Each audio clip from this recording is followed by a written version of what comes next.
Lucas Reed stood in the marble lobby of Hale and Associates, rain dripping from his janitorial uniform onto polished floors worth more than his entire year's salary. Across from him sat his ex-wife Vanessa, immaculate in designer clothes, flanked by attorneys who cost more per hour than Lucas made in a week. She slid a document across the mahogany table with one perfectly manicured nail. $50,000, Lucas. Or I take Emma. The words hit like a physical blow. Outside, lightning cracked across the Chicago skyline. Inside, Lucas felt his world ending. He was about to lose his daughter to a woman who'd abandoned them both, unless he could find money he'd never have. Before we begin this journey together, I invite you to stay until the end of this story. If it moves you, please hit the like button and comment with your city so I can see how far Lucas's story reaches across the world. The fluorescent lights in the 23rd floor conference room hummed with the kind of sterile efficiency that Lucas Reed had come to associate with places where people like him didn't belong. He sat in a leather chair that probably cost more than his monthly rent, acutely aware that his worn canvas jacket, the one with the small tear near the left pocket that he kept meaning to sew, stood out like a stain against the pristine corporate backdrop of Hale and Associates. Vanessa sat across from him, and Lucas found himself momentarily transported back 7 years to when she used to smile at him like he mattered. That woman was gone. The person before him now was someone else entirely, someone carved from ice and ambition, someone who wore her success like armor and wielded it like a weapon. "You're late," Vanessa said, not looking up from her phone. Her voice carried that particular tone of disappointment she'd perfected during their marriage, the one that made Lucas feel about 3 inches tall. "The bus was delayed," Lucas said quietly. "Accident on Michigan Avenue." "The bus?" Vanessa finally looked at him, and Lucas saw something flicker in her eyes. Not quite pity, but close. Disdain, maybe. "Lucas, do you know what the parking fee is in this building? It's more than your bus fare." Richard Pemberton, Vanessa's lead attorney, cleared his throat. He was a man in his 50s with silver hair and a suit that screamed old money. "Perhaps we should begin. I'm sure Mr. Reed has to get to work." The way he said work made it sound like a hobby, something quaint and ultimately meaningless. Lucas's hands tightened on the armrests. "I came because you said it was about Emma." "It is about Emma," Vanessa said, finally setting down her phone. "It's about what's best for our daughter." "Our daughter?" The words came out sharper than Lucas intended. "Vanessa, you haven't seen her in 8 months. Not since her birthday, and you left that party early to take a call from Hong Kong. I've been building a career, Lucas, creating stability, something you might understand if you had any ambition beyond mopping floors." The words landed like slaps, each one precisely aimed. Lucas felt heat rise up his neck, but he forced himself to breathe slowly. Getting angry was what she wanted. Vanessa had always been good at pushing buttons, at finding the exact words that would make him lose his composure so she could point to it later as evidence of his inadequacy. "I'm providing for my daughter," Lucas said evenly. "She has food, a home, clean clothes." "A studio apartment in Pilsen," Vanessa interrupted, sliding a folder across the table. 800 square feet. One bathroom that doesn't even have a door, just a curtain. Emma sleeps on a pull-out sofa because there's no bedroom. "Lucas, there are college dorm rooms with more space." Richard Pemberton pulled out his own documents, spreading them across the table with practiced efficiency. "Mr. Reed, my client is prepared to offer you a very generous arrangement. Ms. Hale will assume primary custody of Emma. You'll have supervised visitation every other weekend." "Supervised?" Lucas's voice cracked. "I've raised Emma by myself for 3 years. I make her breakfast every morning. I help with her homework. I'm the one who sits up with her when she has nightmares about—" He stopped himself, but not before Vanessa's eyes narrowed.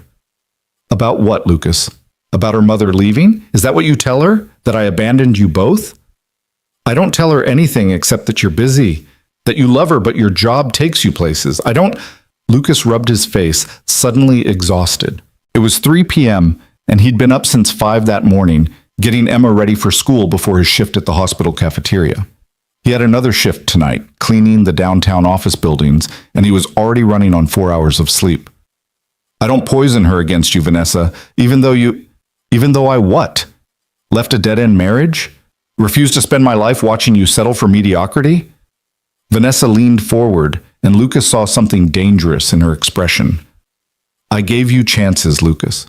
When we were married, I begged you to go back to school, to finish your engineering degree. You had 2 semesters left, 2, but you were too proud to let me pay for it, too comfortable in your little maintenance job. Emma was 6 months old. You were traveling for work constantly. Someone had to actually raise our daughter. So you gave up. Vanessa's voice was cold. You gave up on your education, your career, your future. And now you want to drag Emma down with you into your cycle of poverty and low expectations. The room fell silent except for the quiet hum of the air conditioning. Through the floor-to-ceiling windows, Lucas could see the Chicago skyline stretching out in all directions. Towers of glass and steel, monuments to ambition and success. Somewhere down there, in a classroom at Sandburg Elementary, Emma was probably in math class, maybe raising her hand to answer a question because she loved math, loved the way numbers fit together in patterns. She wanted to be an astronaut. She had a poster of Mae Jemison above her bed, well, above the sofa that converted into her bed, and she knew the names of all the planets, including the dwarf planets that most kids had never heard of. I'm not dragging her anywhere, Lucas said quietly. I'm giving her a life. A real one. With someone who shows up every single day. Someone who knows she doesn't like carrots but loves them if they're roasted. Someone who knows she needs exactly 3 bedtime stories and a glass of water. Not 2 glasses because she's stalling, but one that she actually drinks. Someone who knows that when she's quiet, really quiet, it means she's sad about something and needs to talk but doesn't know how to start. For just a moment, something shifted in Vanessa's expression. But then Richard Pemberton coughed lightly, and whatever Lucas had glimpsed disappeared behind her professional mask. Very touching, Richard said, his tone making it clear he found it anything but. However, emotional appeals aside, we need to discuss the practical realities. Ms. Hale earns approximately $400,000 annually as a senior vice president at Morrison Dynamics. She has a 3-bedroom apartment in Lincoln Park with a dedicated room for Emma, complete with a private bathroom and study area. She can provide private tutoring, music lessons, language instruction. Emma doesn't want music lessons, Lucas said. She wants someone to help her build the model solar system she's been saving her allowance for. Mr. Reed, Richard continued, as if Lucas hadn't spoken, Ms. Hale is prepared to offer Emma opportunities you simply cannot match. The question is whether you love your daughter enough to recognize that. The manipulation was so obvious, so transparently calculated that Lucas almost laughed. Almost. But there was nothing funny about the way Vanessa was watching him, her expression carefully neutral, as if they were negotiating a business contract instead of talking about their daughter's life. I'm not agreeing to supervised visitation, Lucas said. Emma needs me. Actually, Vanessa interrupted, pulling out another document. We need to discuss something else first. She slid the paper across to Lucas.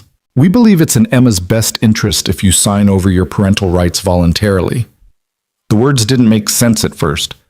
Lucas stared at the document, at the legal language that blurred in front of his eyes. You want me to give her up? We want you to recognize reality, Richard said. You work 2 jobs to barely make ends meet.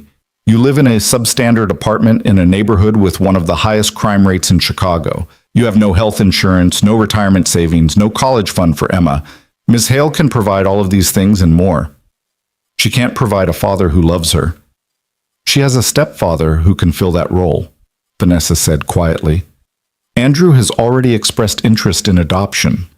The room seemed to tilt. Andrew, your boyfriend of what, 6 months? Fiancé, Vanessa corrected, holding up her left hand to show a diamond that caught the light and threw rainbows across the conference table. We're getting married in June. Andrew is a partner at his firm. He went to Yale. He plays tennis with senators.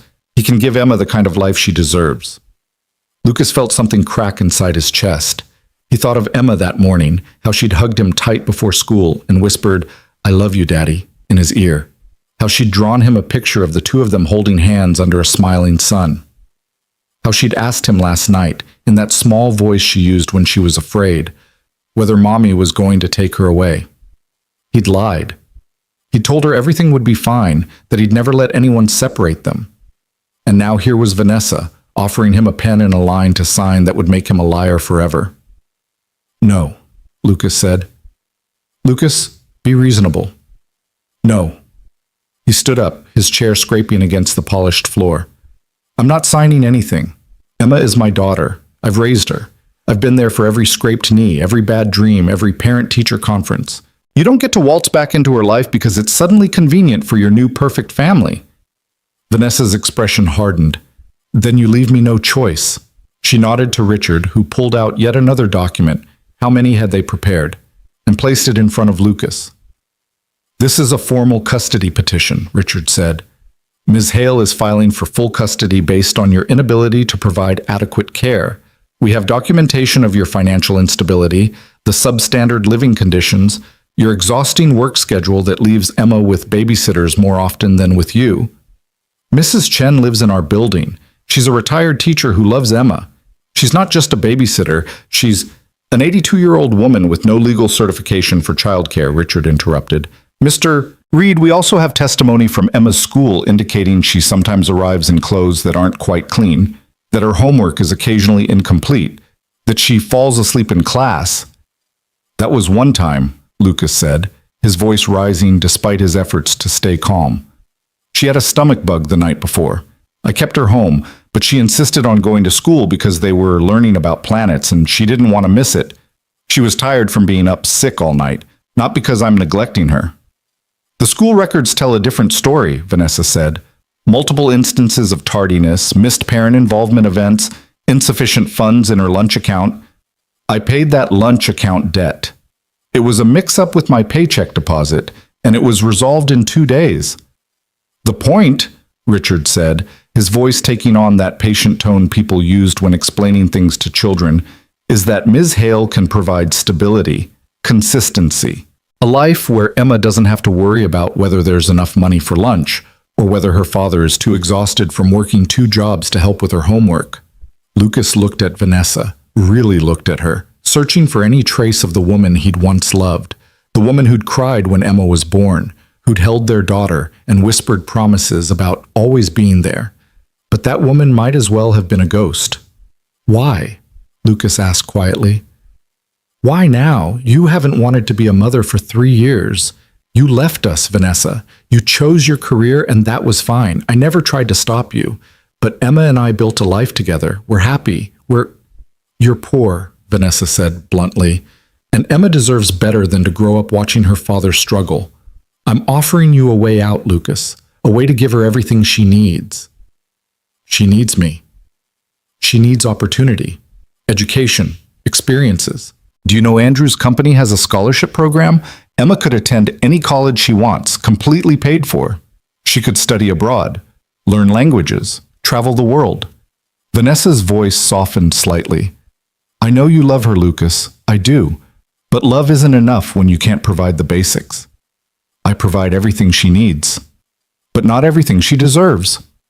Vanessa stood now too, moving around the table until she was close enough that Lucas could smell her perfume, something expensive and unfamiliar. Be honest with yourself.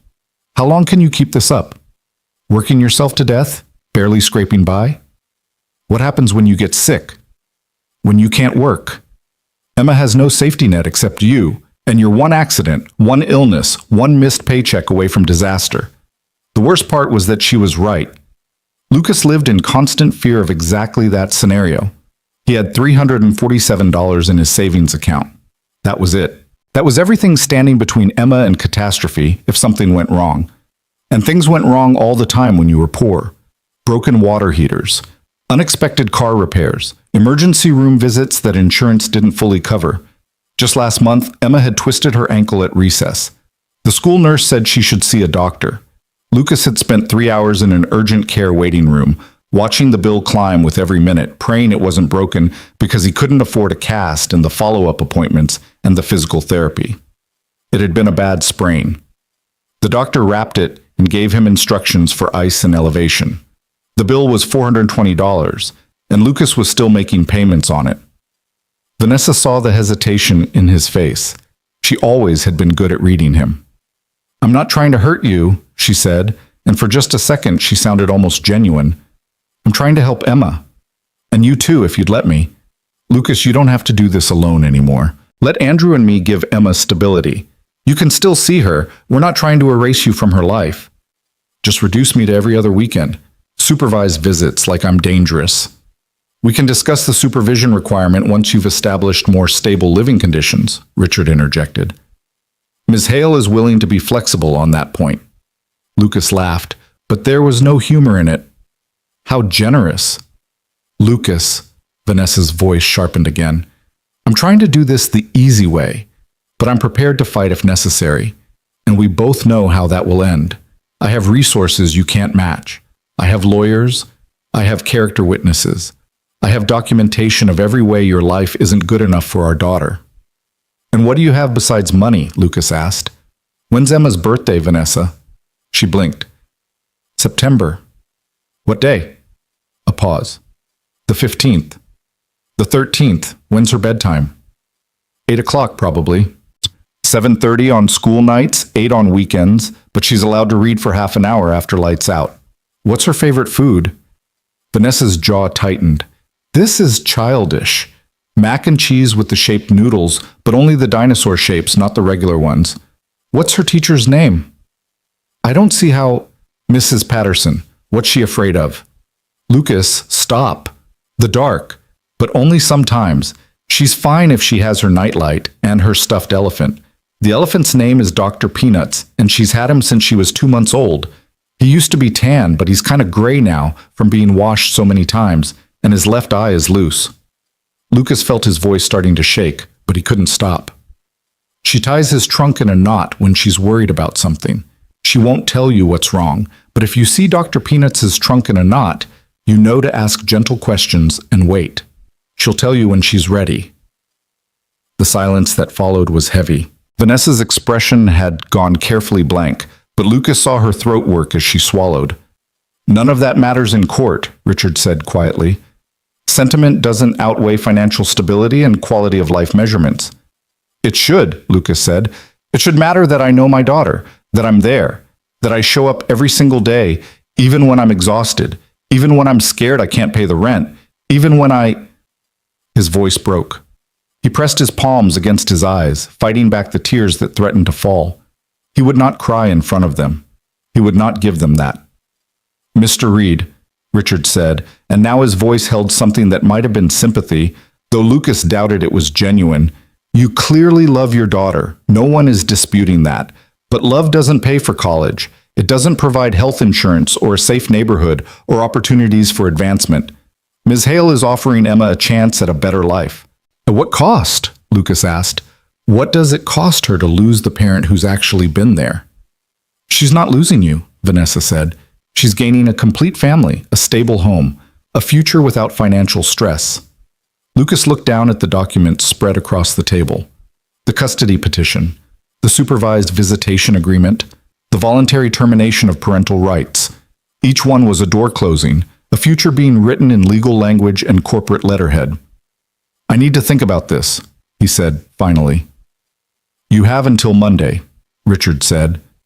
If you refuse to sign the voluntary agreement, Ms. Hale will proceed with the custody petition.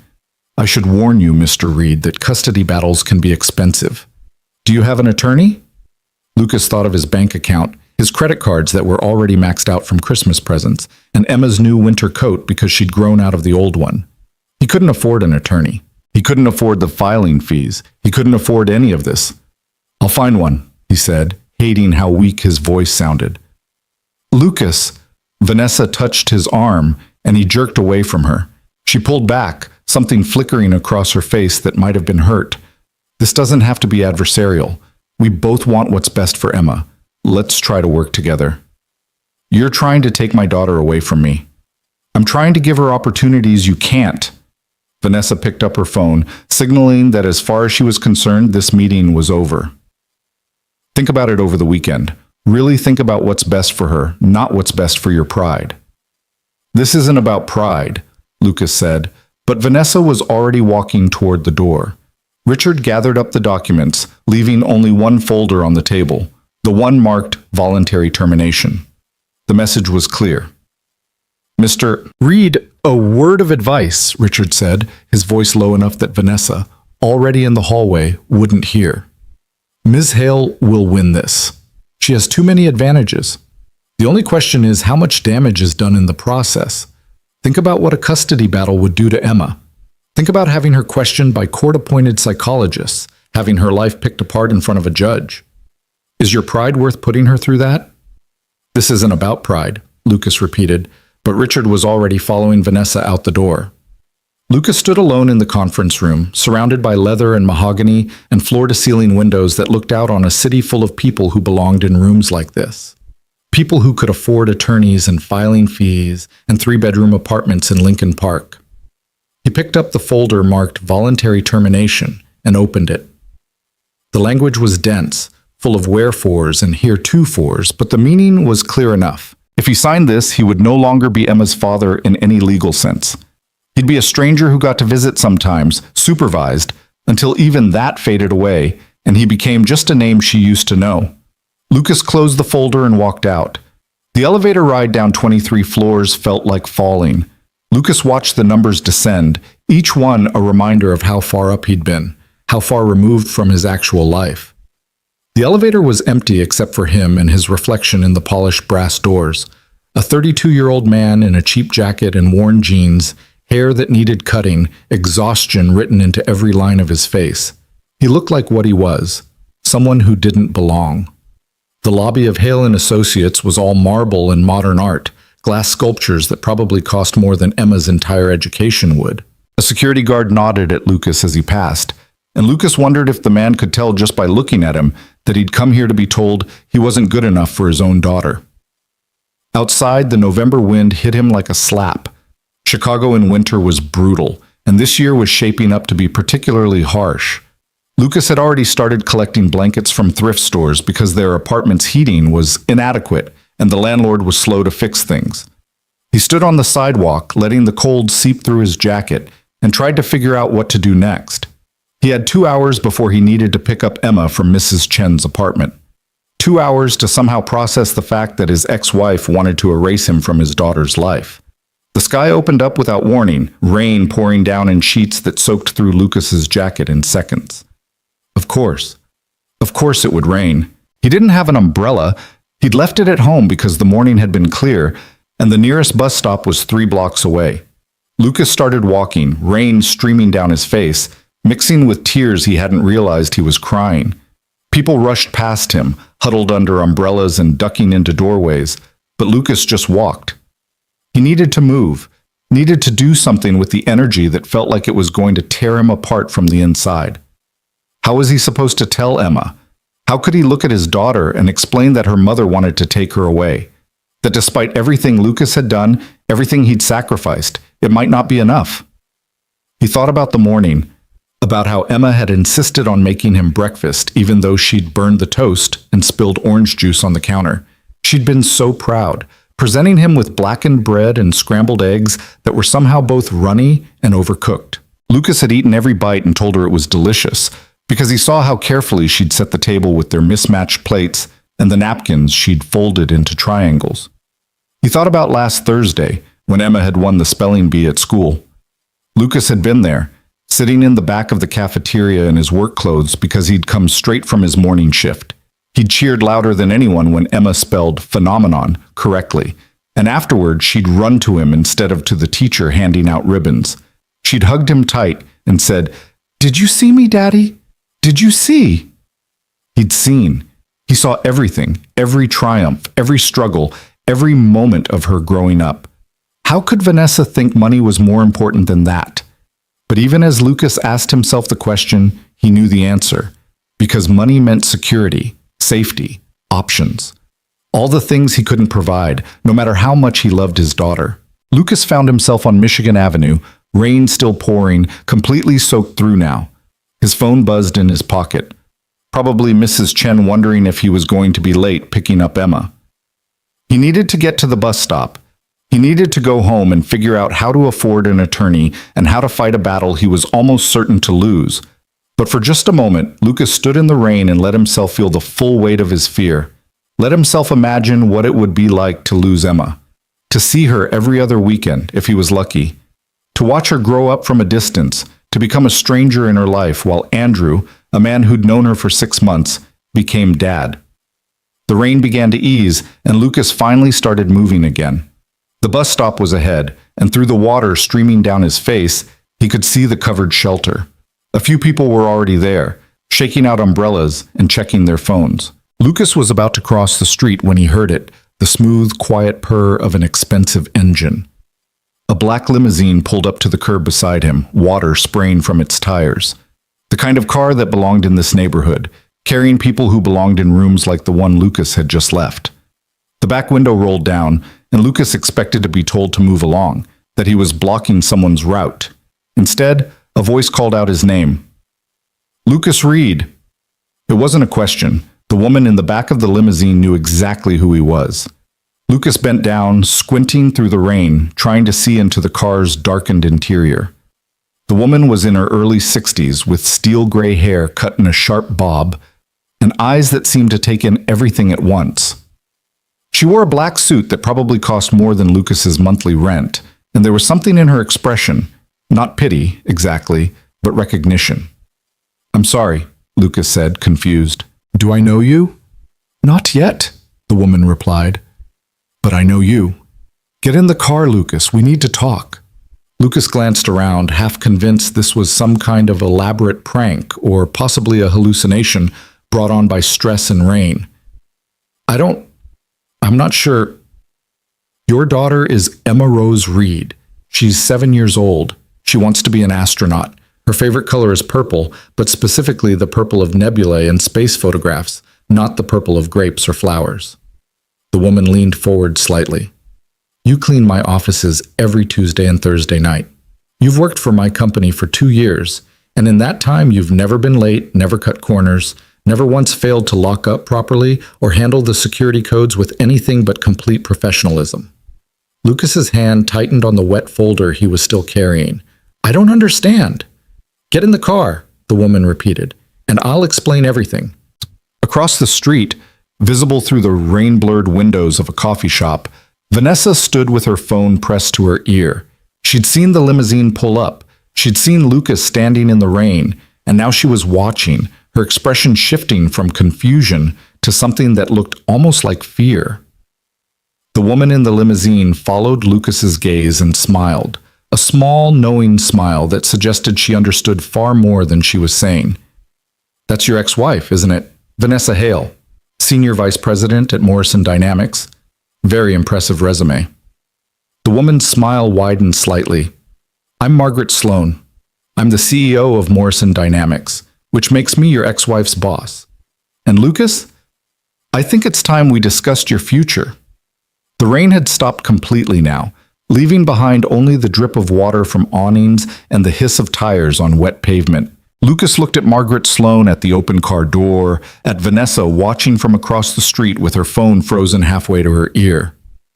He thought about Emma, about the spelling bee, about burned toast, about Dr. Peanuts and his knotted trunk. He thought about everything he stood to lose and everything he'd already sacrificed. And then, still dripping wet, still clutching a folder full of documents meant to erase him from his daughter's life, Lucas Reed got into the limousine. The door closed with a soft, expensive click, and through the tinted window Lucas saw Vanessa step out of the coffee shop, her expression shifting from confusion to something close to panic.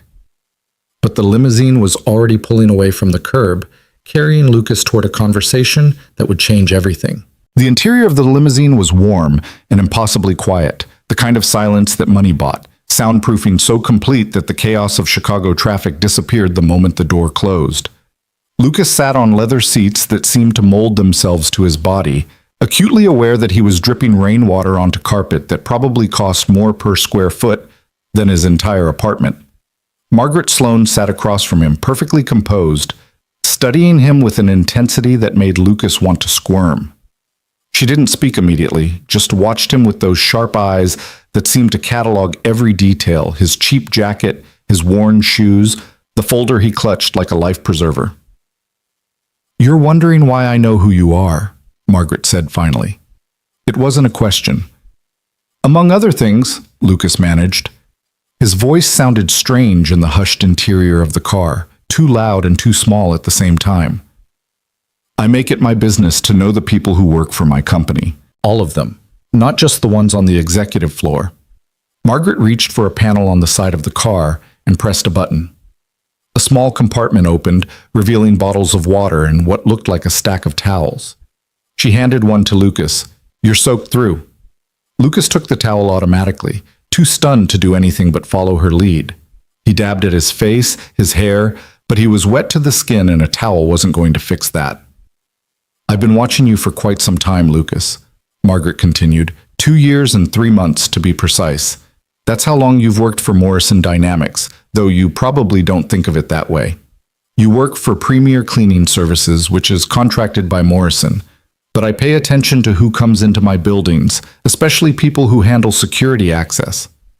I don't understand what this has to do with your ex-wife just tried to take your daughter away from you, Margaret interrupted smoothly.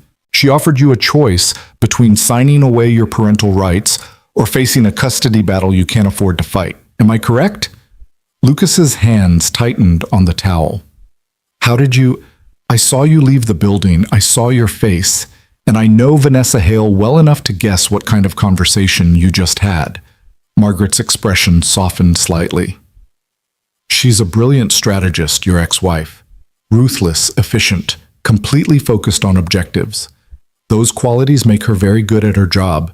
They make her a terrible mother. The words hung in the air between them.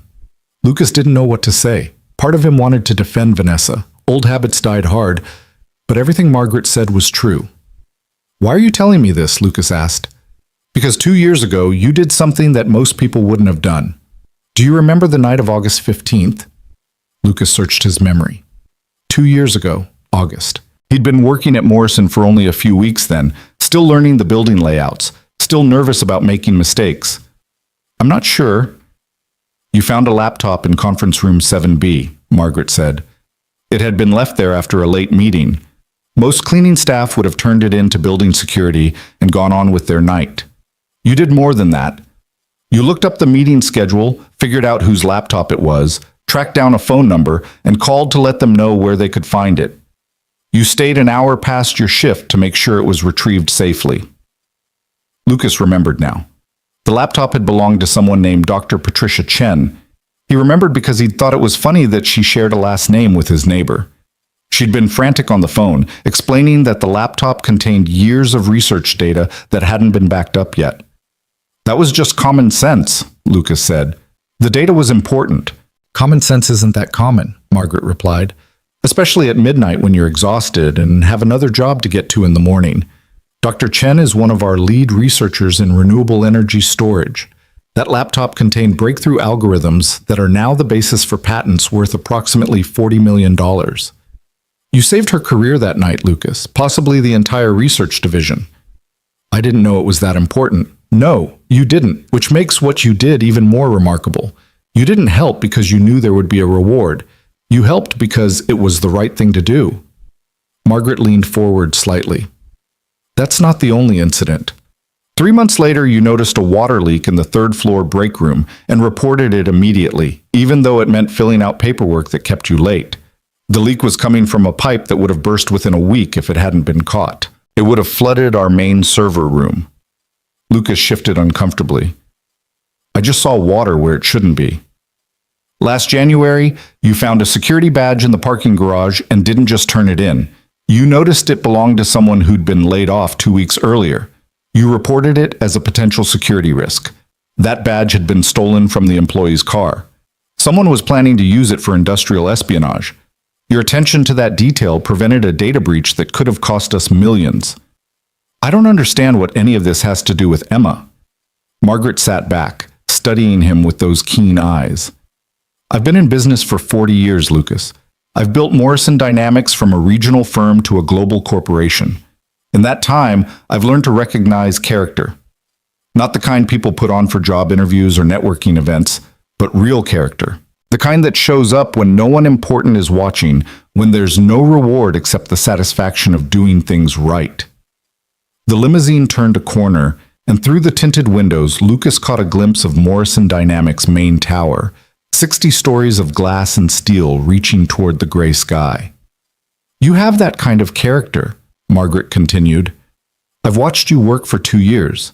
I've seen how you treat people, the way you greet the night security guards by name, the way you leave notes when you notice something needs repair, even minor things that aren't your responsibility.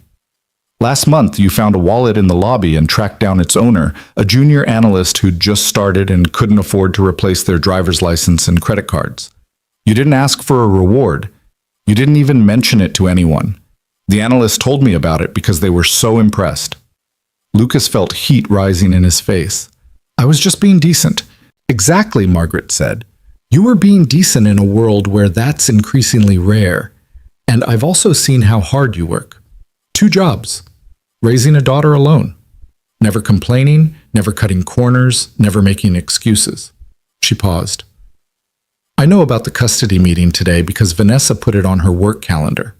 I know she's demanding $50,000 or threatening to take Emma, and I know you don't have that money. The folder in Lucas's lap suddenly felt like it weighed 1,000 pounds. I don't need charity. Good. I'm not offering any. Margaret's voice was crisp, businesslike. I'm offering you a choice, Lucas. The same thing Vanessa offered you, actually. But my version comes with different terms. What kind of terms? First, I need you to understand something. Vanessa works for me, but this conversation has nothing to do with company politics or internal dynamics. This is about a father and his daughter. This is about making sure that good people don't get crushed by systems designed to favor those who already have power. Margaret pulled out her phone and tapped the screen a few times. Do you know what the average cost of a custody battle in Illinois is? Lucas shook his head. Between $15,000 and $30,000, assuming it doesn't go to trial. If it goes to trial, you're looking at $50,000 or more. Vanessa has already retained one of the best family law firms in Chicago. They'll drag this out, bury you in paperwork, drain whatever resources you have until you're forced to give up or accept whatever settlement they offer. So I'm supposed to just surrender? Lucas heard the bitterness in his own voice. No, you're supposed to fight, but you can't fight without resources. Margaret set her phone down. I'm prepared to help you, Lucas, but I need you to understand what that means and what it doesn't mean. I don't understand. I can connect you with an attorney, one of the best family law specialists in the state. I can ensure you have the financial resources to see this through. I can provide character witnesses if needed, people who can speak to your reliability, your integrity, your fitness as a parent. Margaret held up a hand before Lucas could interrupt. But I can't fight this battle for you. I can't guarantee you'll win. What I can do is level the playing field so that you have a real chance. Lucas's throat felt tight. Why would you do this? You don't even know me, not really. I know enough, and I'm doing this because I believe in merit, Lucas. I believe people should be judged by their character and their actions, not by their bank balance. Vanessa is a valuable employee, but that doesn't mean she's right about this. Margaret's expression hardened slightly. I'm also doing this because I'm a mother myself. My daughter is grown now, successful in her own right. But I remember what it was like raising her. The sacrifices, the fear that I wasn't doing enough, the constant worry about making the right choices. What happened to your daughter's father? Lucas asked, then immediately regretted the question.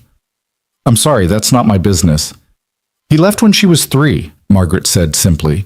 Decided that fatherhood was too much responsibility, too much work. I raised her alone.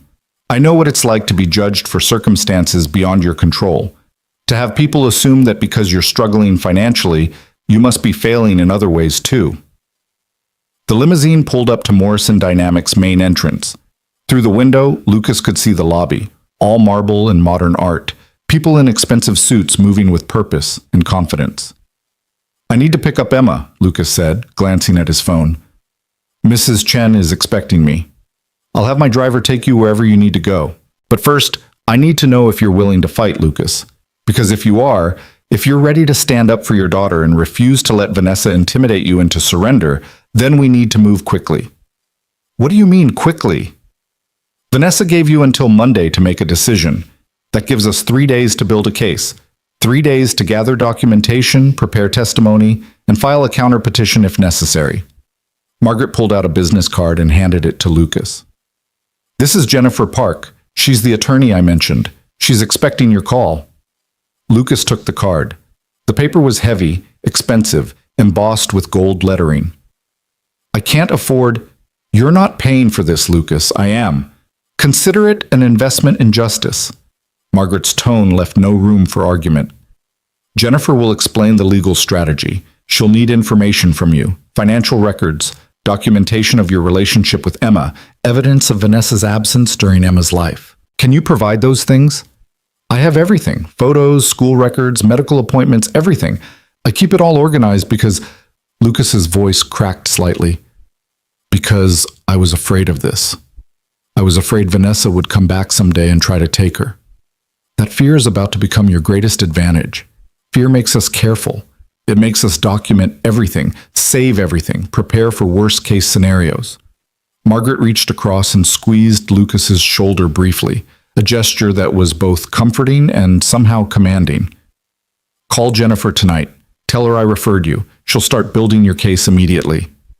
I don't understand why you're doing this, Lucas said again. There has to be something you want from me. There is, Margaret said. I want you to be the father Emma needs. I want you to show her that character matters more than money, that love and commitment and showing up every day count for something in this world. She paused. And I want Vanessa to understand that she can't use her position and resources to crush people who don't have the same advantages. The driver came around and opened Lucas's door. Cold air rushed in, cutting through his still damp clothes. One more thing, Margaret said as Lucas started to climb out. Don't tell Vanessa about this conversation. Not yet. Let her think she has you cornered. Let her think you're going to show up on Monday and sign whatever paper she puts in front of you. Why? Because arrogance makes people careless. Vanessa is brilliant, but she's gotten used to winning through superior resources. She won't expect you to come back with real legal representation. The surprise will work in your favor. Margaret's smile was sharp. Trust me on this, Lucas. I've been playing this game a lot longer than your ex-wife has. Lucas stepped out of the limousine, his legs unsteady. The business card felt like it was burning a hole in his pocket. Behind him, Margaret's window rolled up, and the limousine pulled away, leaving Lucas standing in front of Morrison Dynamics' gleaming tower. He looked up at the building. 60 stories of glass and steel, each window representing offices where people made decisions that affected thousands of lives. Somewhere up there, Vanessa sat in her expensive office, probably convinced that she'd already won, that Lucas would crumble under the pressure, sign the papers, and fade quietly out of Emma's life. But she was wrong. Lucas pulled out his phone and called Mrs. Chen. The elderly woman answered on the second ring, her voice warm and familiar. Lucas, I was starting to worry. Emma and I are making cookies. Well, she's making cookies. I'm mostly making sure she doesn't burn down my kitchen, Mrs. Chen chuckled. She wants to save you some, but I'm not sure any will survive until you get here. Tell her to eat as many as she wants, Lucas said, and he was surprised to find himself smiling. Mrs. Chen, can Emma stay with you for maybe another hour? I have something important I need to do. Of course, dear. Take your time. We're having fun. Lucas hung up and looked down at the business card in his hand. Jennifer Park, attorney at law. The address was only 6 blocks away. He could walk there in 15 minutes. He started walking. The rain had left everything clean and sharp, the air cold enough to burn in his lungs. Lucas walked fast, his mind racing. He thought about everything Margaret had said, about the choices he was being offered. He thought about Vanessa and her confidence, her certainty that money could solve any problem, win any battle. But Margaret had seen something else. She'd seen 2 years of quiet integrity, of showing up and doing the right thing when no one important was watching. And she'd decided that mattered. Lucas found the building, another tower, smaller than Morrison Dynamics, but still impressive, and took the elevator to the 14th floor. The law offices of Park & Associates were exactly what he expected. Elegant, professional, quietly expensive. The receptionist looked up as he entered, took in his damp jacket and worn jeans, and her smile became slightly strained. Can I help you? I need to see Jennifer Park. Margaret Sloan sent me. The receptionist's expression transformed instantly. Mr. Reed? Yes. Miss Park is expecting you. Please, right this way. She led him down a hallway lined with diplomas and awards, photographs of Jennifer Park with various important-looking people. Lucas's nervousness increased with every step. What was he doing here? He didn't belong in places like this, but then he thought of Emma, of her face when she'd hugged him this morning, of the way she trusted him completely, believed with absolute certainty that he would always be there for her. He belonged anywhere Emma needed him to be. Jennifer Park's office was corner space with windows overlooking the city. She stood as Lucas entered, a woman in her late 30s with dark hair pulled back in a neat bun and eyes that were already assessing him with professional interest. "Mr. Reed, please sit down." She gestured to a chair across from her desk. "Margaret called me about 20 minutes ago. She gave me the basic outline of your situation." Lucas sat, still clutching his damp folder. "I'm not sure where to start." "Start with this." Jennifer picked up a legal pad and pen. "Tell me about Emma. Not the legal aspects, not the custody dispute. Just tell me about your daughter." It was the last thing Lucas had expected her to ask. He fumbled for words, then found himself talking about Emma's love of space, about her determination to be an astronaut, about the way she organized her stuffed animals by size every night before bed, about burned toast and spelling bees and Dr. Peanuts with his knotted trunk. Jennifer took notes, occasionally asking questions that seemed unrelated to custody law. What did Emma like for breakfast? What were her favorite subjects in school? What made her laugh? "Good," Jennifer said when Lucas finally ran out of words. "That's exactly what we need. Now tell me about Vanessa." Lucas hesitated. "She's not a bad person. She chose her career." "When did she leave?" "When Emma was 18 months old, she got offered a promotion that required extensive travel. We tried to make it work for a while, but she was gone more than she was home. Eventually, she just stopped coming back." "How often has she seen Emma in the past 3 years?" "Maybe a dozen times. She came for Emma's birthday parties, sent presents at Christmas, called every few months." Lucas's jaw tightened. "Emma kept asking why Mommy didn't visit. I ran out of excuses. And now Vanessa wants custody. She wants me to sign away my rights, let her fiancé adopt Emma. She says she can provide things I can't: money, opportunities, stability."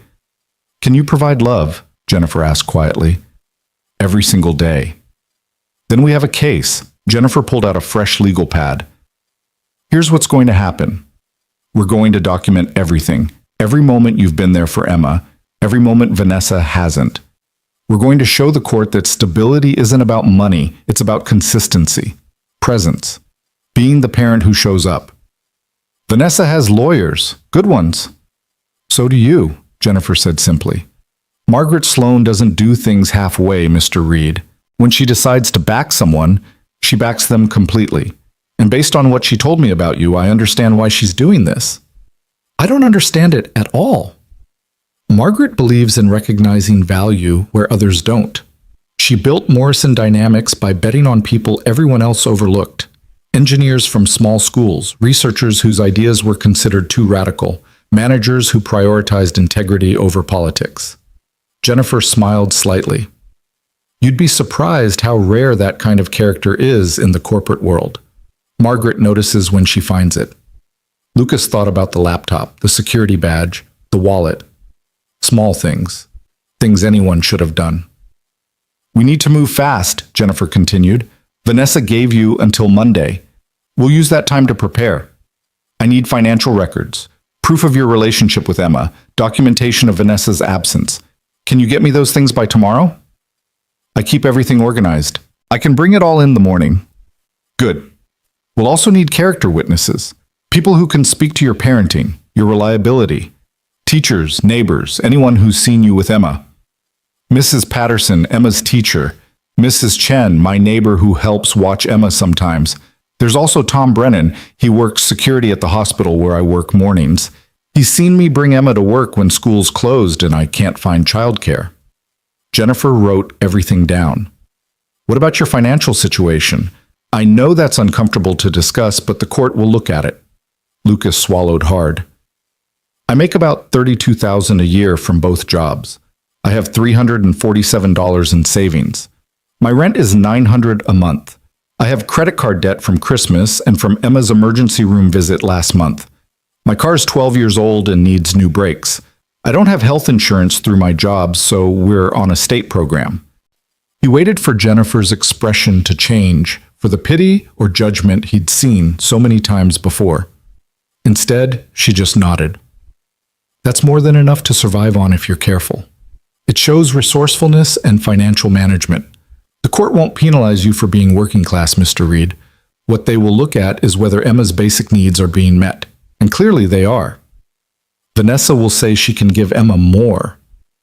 More isn't always better. A child doesn't need a 3-bedroom apartment in Lincoln Park. She needs a parent who knows her, who understands her fears and her dreams, who shows up every single day." Jennifer leaned forward. "We're going to tell Emma's story, Mr. Reed. Not Vanessa's version where love equals dollars spent. The real story where love equals time invested, attention paid, promises kept." Lucas felt something in his chest loosen slightly. For the first time since walking into Hale and Associates that afternoon, he felt like maybe he had a chance. "There's something else you should know," Jennifer said. "Margaret mentioned that Vanessa works for her. That could complicate things if Vanessa tries to claim this is workplace retaliation or that Margaret is biasing the case somehow." "Is this workplace retaliation?" "No, this is Margaret recognizing an injustice and choosing to help. But Vanessa's lawyers might try to spin it differently." Jennifer made another note. "We'll need to be very careful about how we present this. Margaret's support should be subtle, character witness material, not obvious financial backing." "I don't want to cause problems for Margaret." "You won't. Margaret Sloan didn't build a billion-dollar company by being easy to intimidate. If anything, Vanessa should be worried about how this could affect her position at Morrison." Jennifer's smile was sharp. "But that's a separate issue from the custody case." They talked for another hour, Jennifer asking detailed questions about Emma's routine, Lucas's work schedule, Vanessa's visitation history. By the time Lucas looked at his watch, he'd been there for 90 minutes and it was getting dark outside. "I need to pick up Emma," he said, standing. "Of course, bring those documents tomorrow morning if you can. We'll meet again and go over strategy." Jennifer stood as well, extending her hand. "Mr. Reed, I want you to understand something. I don't take cases I don't think I can win. Margaret was right to send you to me, and I'm going to do everything in my power to make sure Emma stays with her father." Lucas shook her hand, his throat tight. "Thank you. Don't thank me yet. We have a fight ahead of us, but we're going to win it." Lucas left the office feeling like he'd been running a marathon. His legs were shaky, his mind overwhelmed with everything Jennifer had told him. But underneath the exhaustion, he felt something he hadn't felt in hours. Hope. He took the bus to Mrs. Chen's apartment, watching the city slide past outside the window. Somewhere out there, Vanessa was probably planning her next move, confident in her superior resources and legal team. She had no idea that Lucas had just gained an advantage she couldn't have predicted. Mrs. Chen's apartment was warm and smelled like cookies when Lucas knocked. Emma threw open the door, her face lit up with joy. "Daddy, look! I made dinosaur cookies. Mrs. Chen helped, but I did the mixing and the cutting and everything."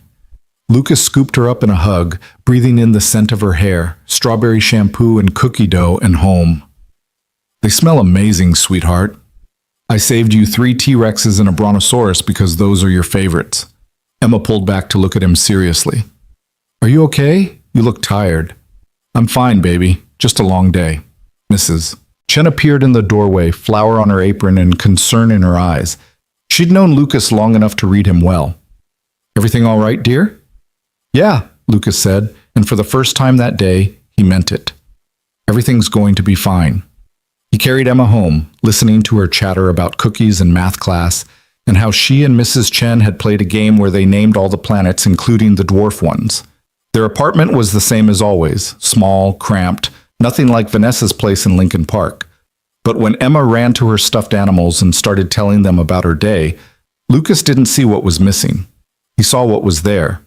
Love, consistency, home. That night, after Emma was tucked in with Dr. Peanuts and her 3 required bedtime stories, Lucas sat at their tiny kitchen table and went through his files. Every photo, every school report, every medical record.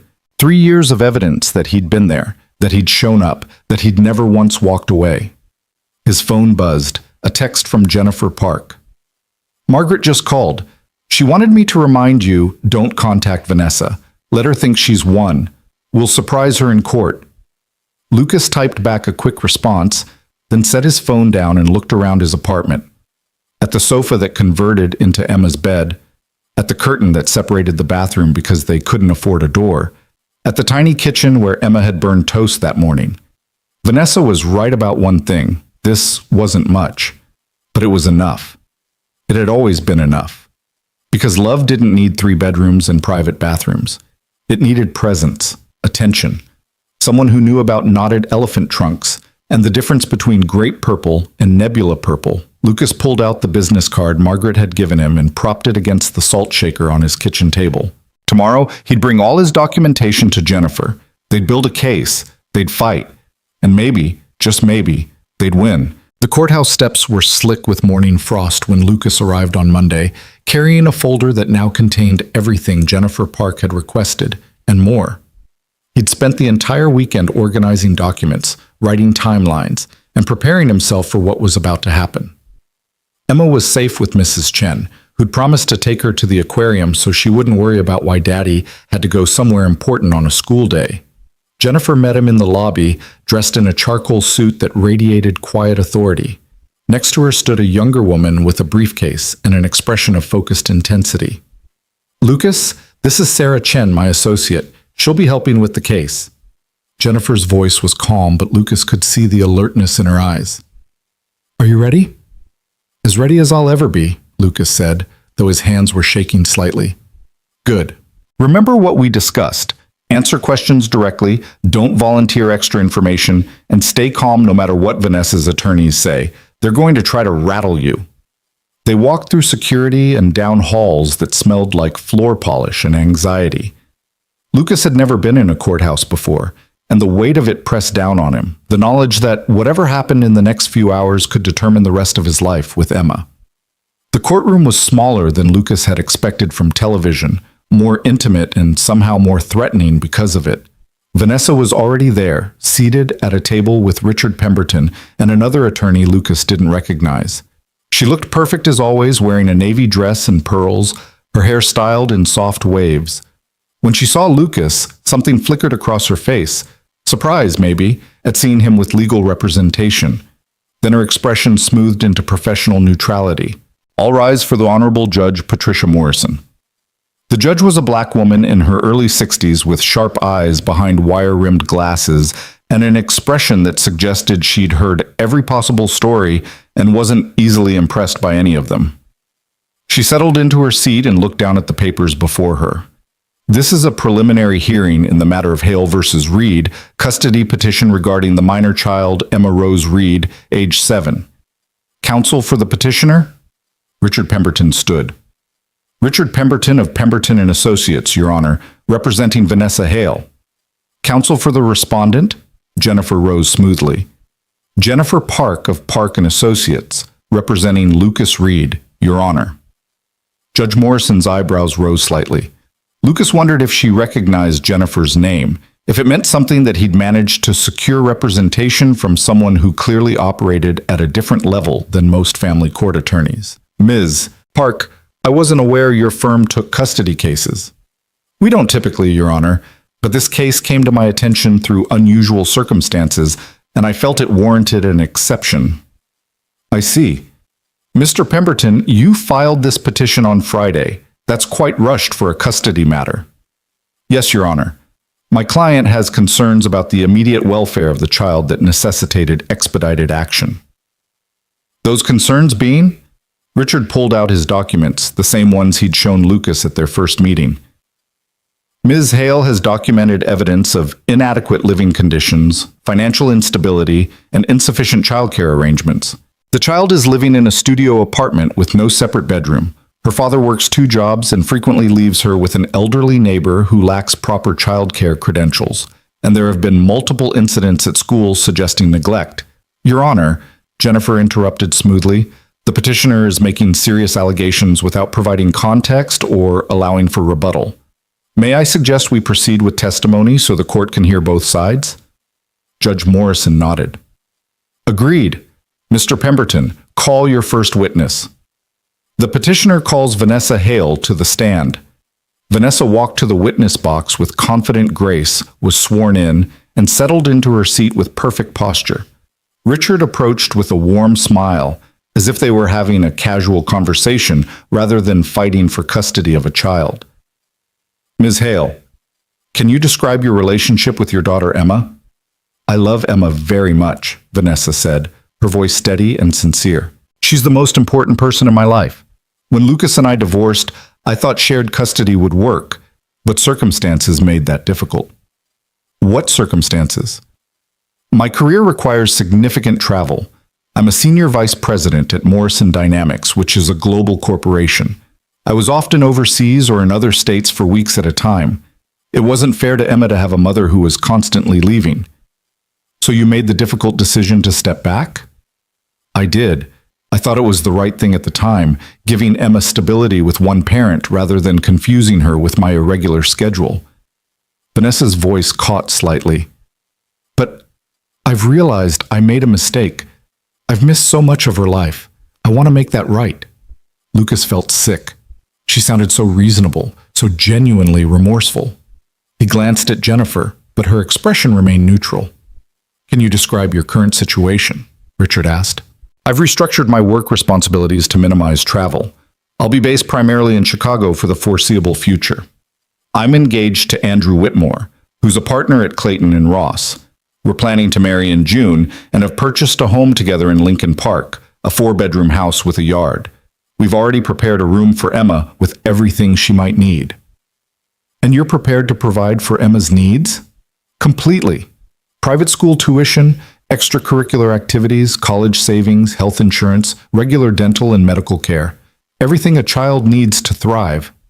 Vanessa paused. I know Lucas loves Emma, but love alone can't provide opportunities. I can give her a better life than he's able to. Richard nodded sympathetically. Can you describe your concerns about Emma's current living situation? I'm worried about her. She lives in a studio apartment in a neighborhood with a high crime rate. Lucas works constantly. He's exhausted all the time. Emma has told me she sometimes has to wake herself up for school because her father is sleeping after working late. She's worn clothes to school that weren't quite clean. She's fallen behind on homework assignments. Your Honor, Jennifer said, standing, I object to this testimony. The witness is making allegations without providing supporting evidence. Sustained.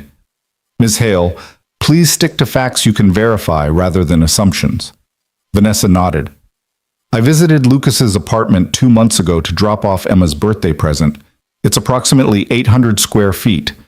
Emma doesn't have her own room. She sleeps on a sofa bed in the living area. The bathroom doesn't have a proper door. The building had trash in the hallways and the elevator was broken. When I asked Emma about school, she mentioned falling asleep in class because she'd been up late. Did she say why she'd been up late? She said she couldn't sleep, and her father was working, cleaning offices. Richard let that sink in. Do you believe Emma is being neglected? I believe Lucas is doing his best, Vanessa said carefully. But his best isn't enough. He's a good father who's overwhelmed by circumstances. Emma deserves more than what he can provide. No further questions, Your Honor. Jennifer stood buttoning her jacket as she approached the witness stand. Ms. Hale, you mentioned visiting your daughter 2 months ago for her birthday. When was the last time you saw Emma before that? Vanessa hesitated. It had been a while. My work schedule. How long? Approximately 8 months. 8 months. And before that? I'm not sure exactly. Your Honor, I'd like to enter into evidence a timeline of Ms. Hale's visits with Emma over the past 3 years. Jennifer handed documents to the judge and to Richard. This shows that Ms. Hale has seen her daughter exactly 11 times in 36 months. Sometimes 6 or 7 months passed between visits. Judge Morrison studied the timeline. Ms. Hale, is this accurate? My work responsibilities? Yes or no? Did you see your daughter 11 times in 3 years? Yes, but thank you. Jennifer consulted her notes. You mentioned that Emma told you she sometimes wakes herself up for school. When did she tell you this? At her birthday party. Did you ask her any follow-up questions? Find out if this was a regular occurrence or a one-time event? No, I didn't have time. I had a conference call. You left your daughter's birthday party early to take a work call? Vanessa's jaw tightened. It was an important client. More important than your daughter's 7th birthday. That's not fair. You're twisting... I'm asking questions, Ms. Hale. You testified that Mr. Reed works constantly and is exhausted. Do you know what his work schedule is? He has 2 jobs. He cleans offices at night. Do you know what hours he works? Late hours, clearly, if Emma is being left alone. Emma is never left alone, Jennifer said sharply. But let's establish facts. Do you know what time Mr. Reed's evening shift starts? No. Do you know what time Emma goes to bed? 8 o'clock, probably. 7:30 on school nights. Mr. Reed's evening shift starts at 9 p.m. He puts Emma to bed, reads her 3 stories, which is her required number, not 2, not 4, exactly 3, makes sure she has water, and ensures she's asleep before he leaves. His neighbor, Mrs. Chen, stays in the apartment while he's gone. Did you know any of this? You testified that Emma has worn clothes to school that weren't quite clean. How do you know this? She mentioned it. When? Vanessa shifted slightly. At her birthday party. The party you left early. Did she tell you specifically that her clothes weren't clean, or are you making an assumption? She said her favorite shirt had a stain and she couldn't wear it. A stain on one shirt. Did you ask why? No. Your Honor, I'd like to call Mrs. Chen to testify later, but for now I can tell you what happened. Emma spilled chocolate milk on her favorite shirt the morning before her birthday party. Mr. Reed hand-washed it immediately and hung it to dry, but it wasn't dry by the next morning. Emma was upset because she wanted to wear it to school. Mr. Reed explained she'd have to choose a different shirt, which she did. Jennifer turned back to Vanessa. This is your evidence of neglect. A 7-year-old who couldn't wear her favorite shirt because it was being properly cleaned? It's an example of a parent dealing with normal childhood situations. Let's talk about what you know about Emma, Ms. Hale. What's her favorite subject in school? I'm not sure. Science, maybe? Math.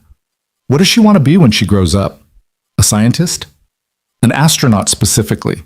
She's wanted to be an astronaut since she was 5 years old. What's her stuffed elephant's name? She has a stuffed elephant? Dr. Peanuts. She's had him since she was 2 months old. What does Emma do when she's worried about something but doesn't want to talk about it? Vanessa's face had gone pale. I don't know. She ties Dr. Peanut's trunk in a knot. Mr. Reed knows to look for that signal and to ask gentle questions and wait until she's ready to talk. What's Emma's bedtime routine? I assume she brushes her teeth and goes to bed. 3 bedtime stories, 1 glass of water, not 2 because she'll use that to stall, but 1 that she actually drinks, and her nightlight positioned exactly 12 inches from her bed because closer makes shadows that scare her and further doesn't provide enough light. Mr. Reed knows all of this because he's there every single night. When's the last time you put your daughter to bed, Ms. Hale? When she was a baby, before you left. 3 years ago. You haven't tucked your daughter into bed in 3 years, but you're asking this court to believe you should have custody? I'm trying to make things right, Vanessa said, and there were tears in her eyes now. Real ones, Lucas thought. I know I made mistakes. I'm trying to fix them. By taking Emma away from the only stable parent she's had, by removing her from the home where she feels safe, by separating her from a father who knows her favorite color isn't just purple, but specifically nebula purple. Who knows she doesn't like carrots unless they're roasted? Who knows she needs exactly 3 bedtime stories? Jennifer's voice was hard now. Ms. Hale, you testified that you've restructured your work responsibilities to minimize travel. Have you actually done this, or is this a promise about what you'll do if you get custody? I've started the process. Yes or no? Have you reduced your travel? Not yet, but so this is a promise from someone who promised to be a mother 3 years ago and then disappeared from her daughter's life for months at a time. Jennifer looked at the judge. No further questions, Your Honor. Vanessa stepped down from the witness stand, her composure cracked. Lucas felt a surge of something he couldn't quite name, not satisfaction exactly, but vindication maybe. Jennifer had exposed the truth that Vanessa had tried to hide beneath expensive clothes and rehearsed sincerity. "Mr. Pemberton, do you have additional witnesses?" Judge Morrison asked. "Yes, Your Honor. We'd like to call Dr. Amanda Foster, child psychologist." A woman in her 50s approached the stand, was sworn in, and settled into her seat with professional confidence. Richard approached with a document. "Dr. Foster, you've reviewed the case materials regarding Emma Reed. What are your concerns?" "Financial instability creates significant stress for children. Emma is living in poverty conditions, an apartment below standard size, insufficient personal space, awareness that her father struggles financially. This can impact a child's emotional development and sense of security." "And if Emma were to live with Ms. Hale?" "She would have financial security, her own room, access to resources that could help her thrive academically and socially." Jennifer stood for cross-examination. "Dr. Foster, have you met Emma?" "No, but I've reviewed—" "You've never met her. Have you visited Mr. Reed's apartment?" "No, but the documentation shows—" "You've never seen where Emma lives. Have you interviewed Mr. Reed?" "I've reviewed his financial records. Have you spoken to him?" "No." "So your entire testimony is based on documents provided by Ms. Hale's attorneys?" "Doctor." Foster shifted uncomfortably. "I've reviewed all available materials." "Materials selected by the petitioner." "Dr. Foster, in your professional opinion, what's more important for a child's development, financial resources or consistent parental presence?" "Both are important." "If you had to choose one?" "That's not a fair question. Children need both." "But if a child had to have one or the other, money or a parent who shows up every day, which would you recommend?" "A parent who shows up," Dr. Foster admitted, "but ideally—" "Thank you. No further questions." Richard called one more witness, a social worker who'd done a home inspection of Lucas's apartment. She testified about the small space, the lack of a separate bedroom for Emma, the building's condition. But under Jennifer's cross-examination, she also admitted that the apartment was clean, safe, and adequately maintained, that Emma had toys, books, and clean clothes, that there was food in the refrigerator, and the child showed no signs of physical neglect. "Mr. Pemberton, any other witnesses?" "No, Your Honor." "Ms. Park?" "Yes, Your Honor. I'd like to call Lucas Reed to the stand." Lucas's legs felt unsteady as he walked to the witness box. He was sworn in, his voice barely above a whisper, and sat down facing the courtroom. Vanessa wouldn't meet his eyes. Jennifer approached with a gentle expression. "Mr. Reed, how long have you been Emma's primary caregiver?" 3 years, since Vanessa left." "Can you describe a typical day with Emma?" Lucas took a breath. "I wake up at 5 a.m. I shower and get dressed quietly so I don't wake Emma. At 6, I wake her up. She's not a morning person, so I usually have to coax her out of bed with promises of pancakes or French toast. We eat breakfast together. She likes to tell me about her dreams. At 7, she gets dressed. She picks out her own clothes now, and sometimes the combinations are interesting, but I let her choose because it makes her feel independent. Go on. We leave at 7:30 to catch the bus. I drop her at school at 8 and then go to my morning job at the hospital cafeteria. I work until 2, then catch 2 buses to pick her up from school at 3:15. We walk home together. She tells me about her day, shows me her homework. Sometimes we stop at the library if she needs books for a project." Lucas's voice steadied as he talked about Emma.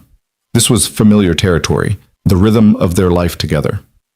"When we get home, she does homework at the kitchen table while I make dinner. She's supposed to focus on homework, but usually she talks to me while I cook, asks questions about math problems, or tells me about something funny that happened at recess. We eat dinner together at 6. After dinner, we clean up together. She washes, I dry. Then we have free time until 7. Sometimes we build Lego sets or watch nature documentaries. She loves anything about space." "What happens at 7? "Bath time. She's getting old enough to want privacy, so I run the bath, make sure the temperature is right, and then I wait outside the bathroom curtain. She talks to me through it, tells me more stories, asks more questions. Emma never stops asking questions." Several people in the courtroom smiled, including Judge Morrison. 7:30, she puts on pajamas and we read 3 stories. She picks them out, usually one about space, one about animals, and one that's funny, then lights out at 8, except for her nightlight. I sit with her for a few minutes, and we talk about the day. She tells me her favorite part and her least favorite part. Then I kiss her forehead, tell her I love her, and she says, "I love you too, Daddy."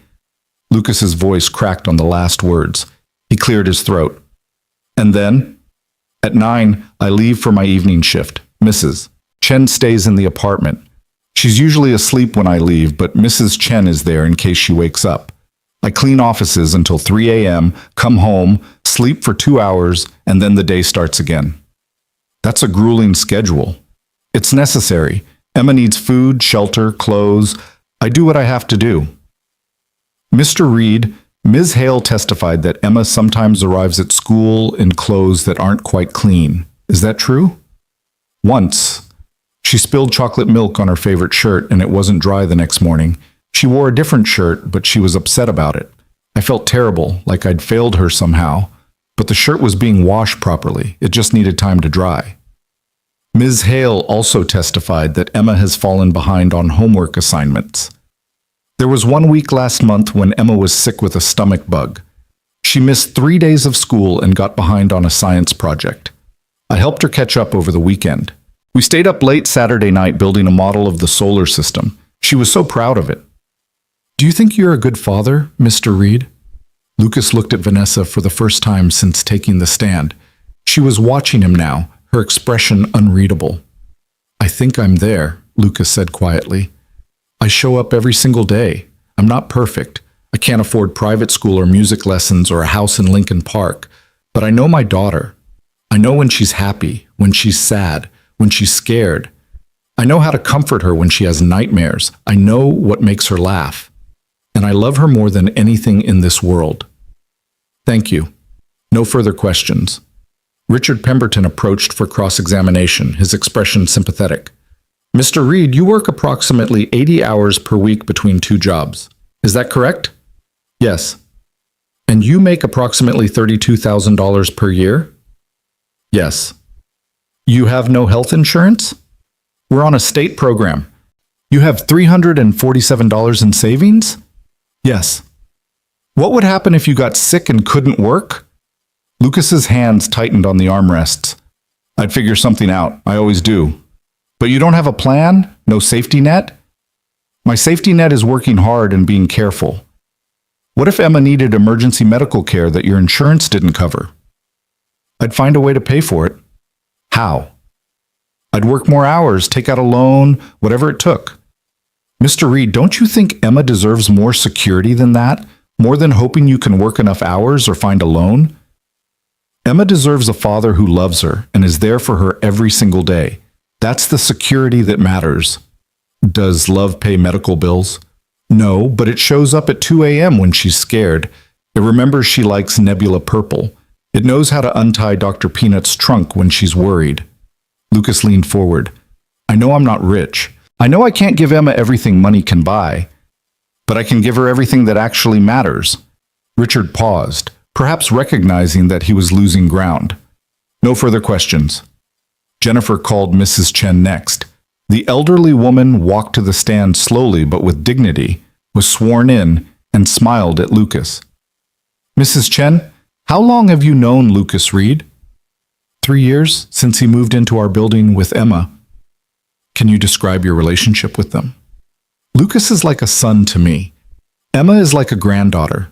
I watch her sometimes when Lucas works, but mostly I'm just their neighbor and friend. What's Lucas like as a father? Mrs. Chen's expression softened. He's wonderful. Tired all the time, but wonderful. I've never seen him lose patience with Emma, not once. Even when he's exhausted and she's being difficult, he's gentle and kind. He reads to her every night. He helps with her homework even when he can barely keep his eyes open. He puts her first, always. Can you give an example? Last winter, Emma wanted a telescope for Christmas. Lucas worked extra shifts for 2 months to save up for it.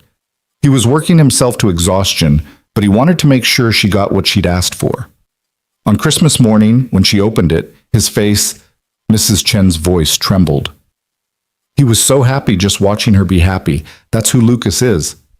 Thank you, Mrs. Chen. Richard Pemberton stood. Mrs. Chen, you're 82 years old, is that correct? Yes. Do you have any formal training in child care? I was a teacher for 40 years. But no childcare certification for in-home care? I don't need certification to love a child and keep her safe. What if there was an emergency while Mr. Reed was at work? Are you physically capable of responding? I may be old, but I'm not incapable. I know how to dial 911. I know Emma's medical history, her allergies, her doctor's name. I know exactly what to do if something goes wrong. Have you ever fallen asleep while watching Emma? Mrs. Chen hesitated. Once. I was reading to her and dozed off, but Emma woke me up and we laughed about it. She wasn't in any danger. But you could have been needed and you were asleep. I could say the same thing about any parent who's ever been tired. The difference is I would never leave Emma truly alone. I'm always there, always watching. Jennifer called Emma's teacher next, Mrs. Patterson, a kind-faced woman in her 40s who taught second grade. She testified about Emma's academic performance, her social development, her obvious bond with her father. Emma talks about her dad constantly, Mrs. Patterson said. She's very proud of him. She knows he works hard to take care of her. At parent-teacher conferences, Mr. Reed always comes prepared with questions. He wants to know how Emma is doing, what she's struggling with, how we can help at home. I've had parents with far more resources who show far less interest in their children's education. Has Emma ever shown signs of neglect or abuse? Never. She's well-fed, clean, appropriately dressed. She's happy and well-adjusted. If anything, she's more emotionally secure than many children I've taught. The testimony continued through the afternoon. Character witnesses who spoke about Lucas's integrity, his work ethic, his devotion to Emma. Financial experts who explained that while Lucas lived modestly, he managed his money responsibly and met Emma's needs. Even Tom Brennan, the security guard from the hospital, testified about seeing Lucas bring Emma to work on snow days when school was closed, how he'd set her up in the break room with books and homework while he worked. That little girl adores her father, Tom said, and he adores her right back. That's worth more than all the money in the world. Finally, as afternoon light faded outside the courtroom windows, Judge Morrison called for closing arguments. Richard Pemberton stood first. Your Honor, this case is about providing the best possible life for Emma Reed. Ms. Hale has made mistakes. She acknowledges that. But she's prepared to make amends and offer Emma opportunities that Mr. Reed simply cannot match. Financial security, educational resources, a stable home environment. Mr. Reed loves his daughter, but love alone doesn't ensure a child's well-being. We ask the court to grant Ms. Hale primary custody so that Emma can have the life she deserves. Jennifer stood, her voice clear and strong. Your Honor, this case is about recognizing what truly matters in a child's life. It's not about the size of an apartment or the amount of money in a bank account. It's about consistency, presence, being the parent who shows up every single day, who knows their child's fears and dreams and favorite colors. Mr. Reed has been that parent for 3 years while Ms. Hale built her career. Now she wants to take Emma away from the only stable home she's known, and she's using her financial advantages to make it seem reasonable. But children aren't possessions to be claimed when convenient. Emma has a father who loves her, knows her, and puts her first every single day. That's what she deserves. That's what the court should protect. Judge Morrison was quiet for a long moment, reviewing her notes. Then she looked up at both attorneys, at Vanessa and Lucas. I'll take this under advisement and issue a ruling within 48 hours. Court is adjourned. The gavel fell, and Lucas felt his legs go weak. It was over, at least this part of it. Now there was nothing to do but wait. Outside the courthouse, Lucas stood on the steps and let the cold air fill his lungs. His hands were still trembling from the adrenaline that had carried him through hours of testimony, and now that it was over, exhaustion hit him like a physical weight. Jennifer stood beside him, briefcase in hand, her expression unreadable. How do you think it went? Lucas asked, hating how his voice shook. Better than I expected. Judge Morrison is fair. She looks at the whole picture, not just the financial aspects. But Lucas, you need to understand that we're not guaranteed to win. Vanessa has resources, and the system does tend to favor parents who can provide material advantages. So I might lose Emma. You might, but if you do, it won't be because you didn't fight hard enough or because you're not a good father. It'll be because the system is imperfect. Jennifer squeezed his shoulder briefly. Go home. Be with your daughter. Try not to think about this for the next 48 hours. I know that's impossible, but try. Lucas nodded, unable to speak past the tightness in his throat. He watched Jennifer walk away, her heels clicking on the courthouse steps, and then he turned to find Margaret Sloan standing near the street, her black limousine idling at the curb. You didn't have to come, Lucas said as he approached her. I wanted to see how it went. Jennifer called me during the lunch recess. Margaret studied his face. You did well in there. You were honest, authentic. Those things matter. Do they matter enough? We'll find out. Margaret gestured to the limousine. Let me give you a ride home. You shouldn't be alone on the bus right now. Lucas wanted to refuse. He'd already accepted so much help from this woman, but the thought of sitting on a crowded bus, trying to process everything that had happened while strangers pressed against him, was unbearable. He got into the car. They rode in silence for several minutes, the city sliding past outside the tinted windows.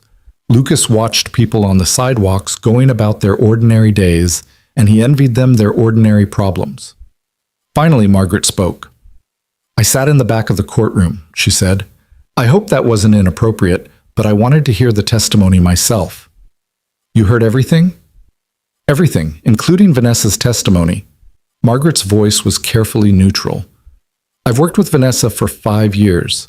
She's brilliant at her job, strategic, focused, capable of making difficult decisions without hesitation. But watching her today, listening to her try to explain why she deserves custody of a daughter she barely knows, I saw something I hadn't seen before. What's that? Desperation. Vanessa isn't fighting for Emma because she truly believes she can provide a better life. She's fighting because she realizes she made a terrible mistake 3 years ago, and she's trying to fix it by applying the same ruthless efficiency she uses in business. But children aren't corporate acquisitions. You can't just decide you want one and deploy resources until you get it. Lucas looked down at his hands, still clutching the folder of documents he'd brought to court. Do you think she actually wants Emma, or does she just want to win? I think she wants to believe she's a good mother, and the easiest way to do that is to have custody of her child, regardless of whether that's what's actually best for Emma. Margaret paused. I also think Andrew Whitmore has something to do with this. He's very image conscious. Having a ready-made family makes him look like a devoted family man. It's good for his political ambitions. Political ambitions? Andrew's planning to run for state senate in 2 years. A photogenic family plays well with voters. Margaret's expression hardened. I'm not saying Vanessa's motives are entirely cynical. I think she does love Emma, in her own way. But love that only shows up when it's convenient isn't the kind of love a child needs. The limousine pulled up in front of Lucas's building. Through the window, Lucas could see Mrs. Chen's apartment on the second floor, lights glowing warm against the gray afternoon. Emma was up there, probably doing homework or playing with her stuffed animals, completely unaware that her entire future hung in the balance of a judge's decision. Lucas, Margaret said as he reached for the door handle, regardless of what happens with the custody case, I want to talk to you about something else. Your future with Morrison Dynamics. Lucas turned back, confused. My future? I'm a janitor. You're a person who notices things, solves problems, and cares about doing things right. Those qualities are valuable in any position. Margaret pulled out a business card. Her own this time, not Jennifer's. When this is over, call me. I have a proposition for you. Not charity, she added quickly, seeing Lucas's expression. A job offer. A real one based on merit. What kind of job? We can discuss details later. For now, just know that I've been watching you for 2 years and I see potential that's being wasted on night shifts and cleaning supplies. You're better than that, Lucas. You deserve better. I need to pick up Emma, Lucas said, overwhelmed by everything. The hearing, Margaret's kindness, the uncertainty of the next 48 hours. Of course, go be with your daughter. And Lucas? Try to have faith. You've done everything right. Sometimes that has to be enough. Lucas climbed out of the limousine and watched it pull away, then trudged up the stairs to Mrs. Chen's apartment. He could hear Emma's laughter before he even knocked, and the sound of it made his chest tight. He'd testified in court for hours about how much he loved his daughter, but nothing he'd said captured the actual feeling of it, the way her laughter could make everything else disappear, the way her happiness mattered more than his own breathing. Mrs. Chen opened the door, Emma visible behind her with paint on her hands and joy on her face. Daddy, look, we're making watercolor paintings. I painted the Andromeda Galaxy, see? Mrs. Chen helped me mix the colors to get the right kind of purple. Lucas knelt down and pulled Emma into a hug, breathing in the scent of her strawberry shampoo and watercolor paint. It's beautiful, sweetheart. Absolutely beautiful. How was your important meeting? Emma asked, pulling back to look at him with those wide, trusting eyes. It was fine, just some grown-up stuff. Was it about work? Something like that. Lucas managed a smile. Did you have fun at the aquarium? Oh my gosh, Daddy, they had jellyfish, real ones. And they glow in the dark, kind of, and Mrs. Chen said they're older than dinosaurs, which is so cool because that means they've been around for like a gazillion years. And Emma talked the whole way home, her words tumbling over each other in excitement. Lucas let her voice wash over him, focusing on this moment instead of the hearing, the waiting, the fear. This was real. This mattered. Whatever happened in the next 2 days, he had right now. That evening followed their usual routine. Dinner at 6, macaroni and cheese with dinosaur-shaped noodles because Emma had declared it was a celebration dinner for seeing real jellyfish. Clean up together, Emma chattering about bioluminescence while Lucas dried dishes. Bath time at 7, Emma singing songs she'd learned at school through the bathroom curtain. 3 bedtime stories at 7:30, one about space, one about sea creatures, and one funny one about a dragon who was afraid of his own fire. Daddy? Emma said as Lucas was tucking her in, Dr. Peanuts already positioned in her arms. Yeah, sweetheart? Are you sad about something? Lucas's hand stilled on the blanket. What makes you think that? You have your sad face, the one where you smile but your eyes don't smile. 7 years old, and she could read him like he was written in large print. Lucas sat down on the edge of the sofa bed, choosing his words carefully. I'm a little worried about some grown-up things, but you don't need to worry about them, okay? I've got everything handled. Is it about money? I heard you tell Mrs. Chen that we have to be careful with money. Emma, look at me. Lucas waited until she met his eyes. We're okay. We have everything we need. You don't have to worry about money or anything else. That's my job, and I'm good at it. I know you are. You're good at everything. Emma hugged Dr. Peanuts tighter. But Daddy, if we need more money, I could help. I could get a job. A job? You're 7. I could walk dogs or sell lemonade or maybe be an astronaut early. Do they pay astronauts a lot? Lucas felt tears prick his eyes. Here was his daughter, worried about helping him pay bills, offering to become an astronaut early so he wouldn't have to work so hard. This was what Vanessa didn't understand. This connection, this love that made a child want to walk dogs to help her father. You know what would help me the most? Lucas said softly. What? If you just keep being exactly who you are, keep being smart and funny and kind, keep loving space and jellyfish and nebula purple, keep doing your homework and making me burn toast for breakfast. That's the job I need you to do. Emma considered this seriously. Okay, I can do that, but if you change your mind about the dog walking thing, let me know. I will. I promise. Lucas kissed her forehead. I love you, Emma Rose. I love you too, Daddy. She paused. Even if we didn't have any money at all, I'd still love you the most. Lucas had to leave the room before she saw him cry. He stood in the tiny kitchen, pressing his palms against his eyes, trying to breathe through the emotion that threatened to overwhelm him. This was what he was fighting for, this love that didn't depend on money or big houses or private schools. This pure, uncomplicated love that made his daughter offer to walk dogs at 7 years old because she wanted to help him.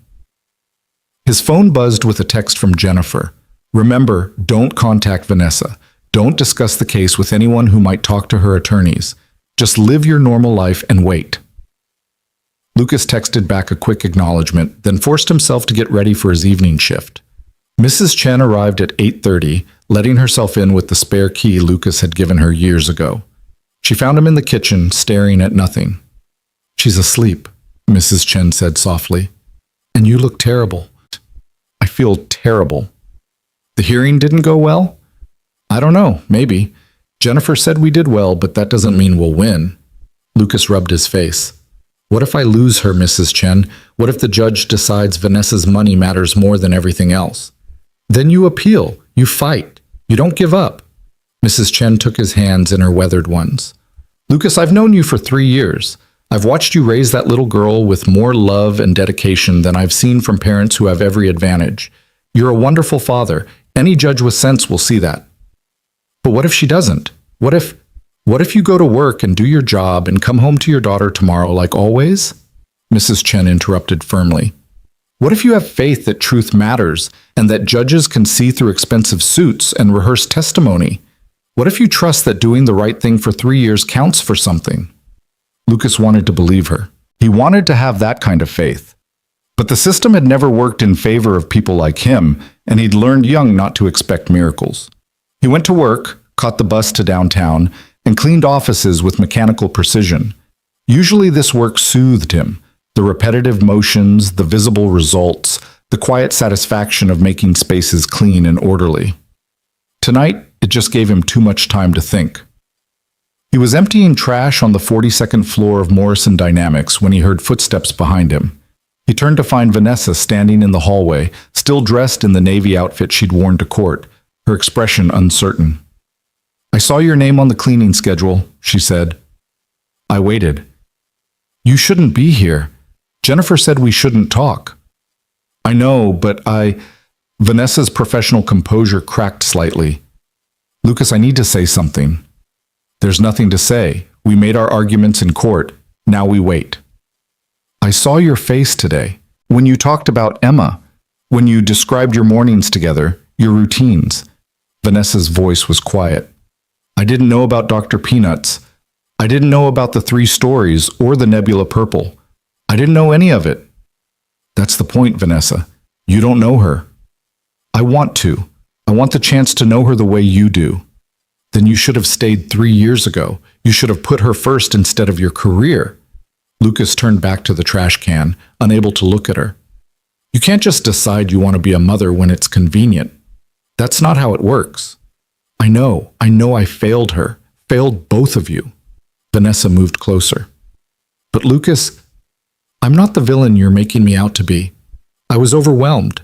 I was drowning in work and motherhood and a marriage that was falling apart. I made a choice, the wrong choice, because I couldn't handle all of it. So you chose work and left me with everything else. Yes, and I've regretted it every day since. Do you know what it's like to see photos of Emma growing up and realize I've missed everything? That I'm a stranger to my own daughter? Do you know what it's like to raise a child alone? To work 2 jobs and still barely make rent? To have your daughter ask why mommy doesn't visit and not know how to answer because the truth will break her heart? They stood in silence, 3 years of hurt and anger and regret filling the space between them. Finally, Vanessa spoke again, her voice barely above a whisper. What do you want, Lucas? What would make this right? I want you to drop the custody petition. I want you to leave us alone. I can't do that. I won't. Then there's nothing more to say. Lucas picked up his trash bag. You should go. Your lawyers were right. We shouldn't be talking. Lucas, go, Vanessa, please. She left, her heels clicking down the empty hallway, and Lucas stood alone in the fluorescent silence of the office building. His hands were shaking again. He couldn't keep doing this, couldn't keep functioning normally while his entire world hung in the balance. He finished his shift at 3 a.m. and caught the bus home, the city dark and quiet around him. In his apartment, Mrs. Chen had fallen asleep in the armchair, a book open in her lap. Emma was sprawled across the sofa bed, Dr. Peanuts clutched in one hand, her other arm flung out like she was reaching for something in her dreams. Lucas covered Mrs. Chen with a blanket and stood watching Emma sleep, memorizing every detail of her face. What if this was all temporary? What if in 2 days, a judge decided that money mattered more than love, and Emma was taken away to live with Vanessa and Andrew in their big house in Lincoln Park? He couldn't think like that. Mrs. Chen was right. He had to have faith. The next day crawled by with agonizing slowness. Lucas went through his morning routine mechanically.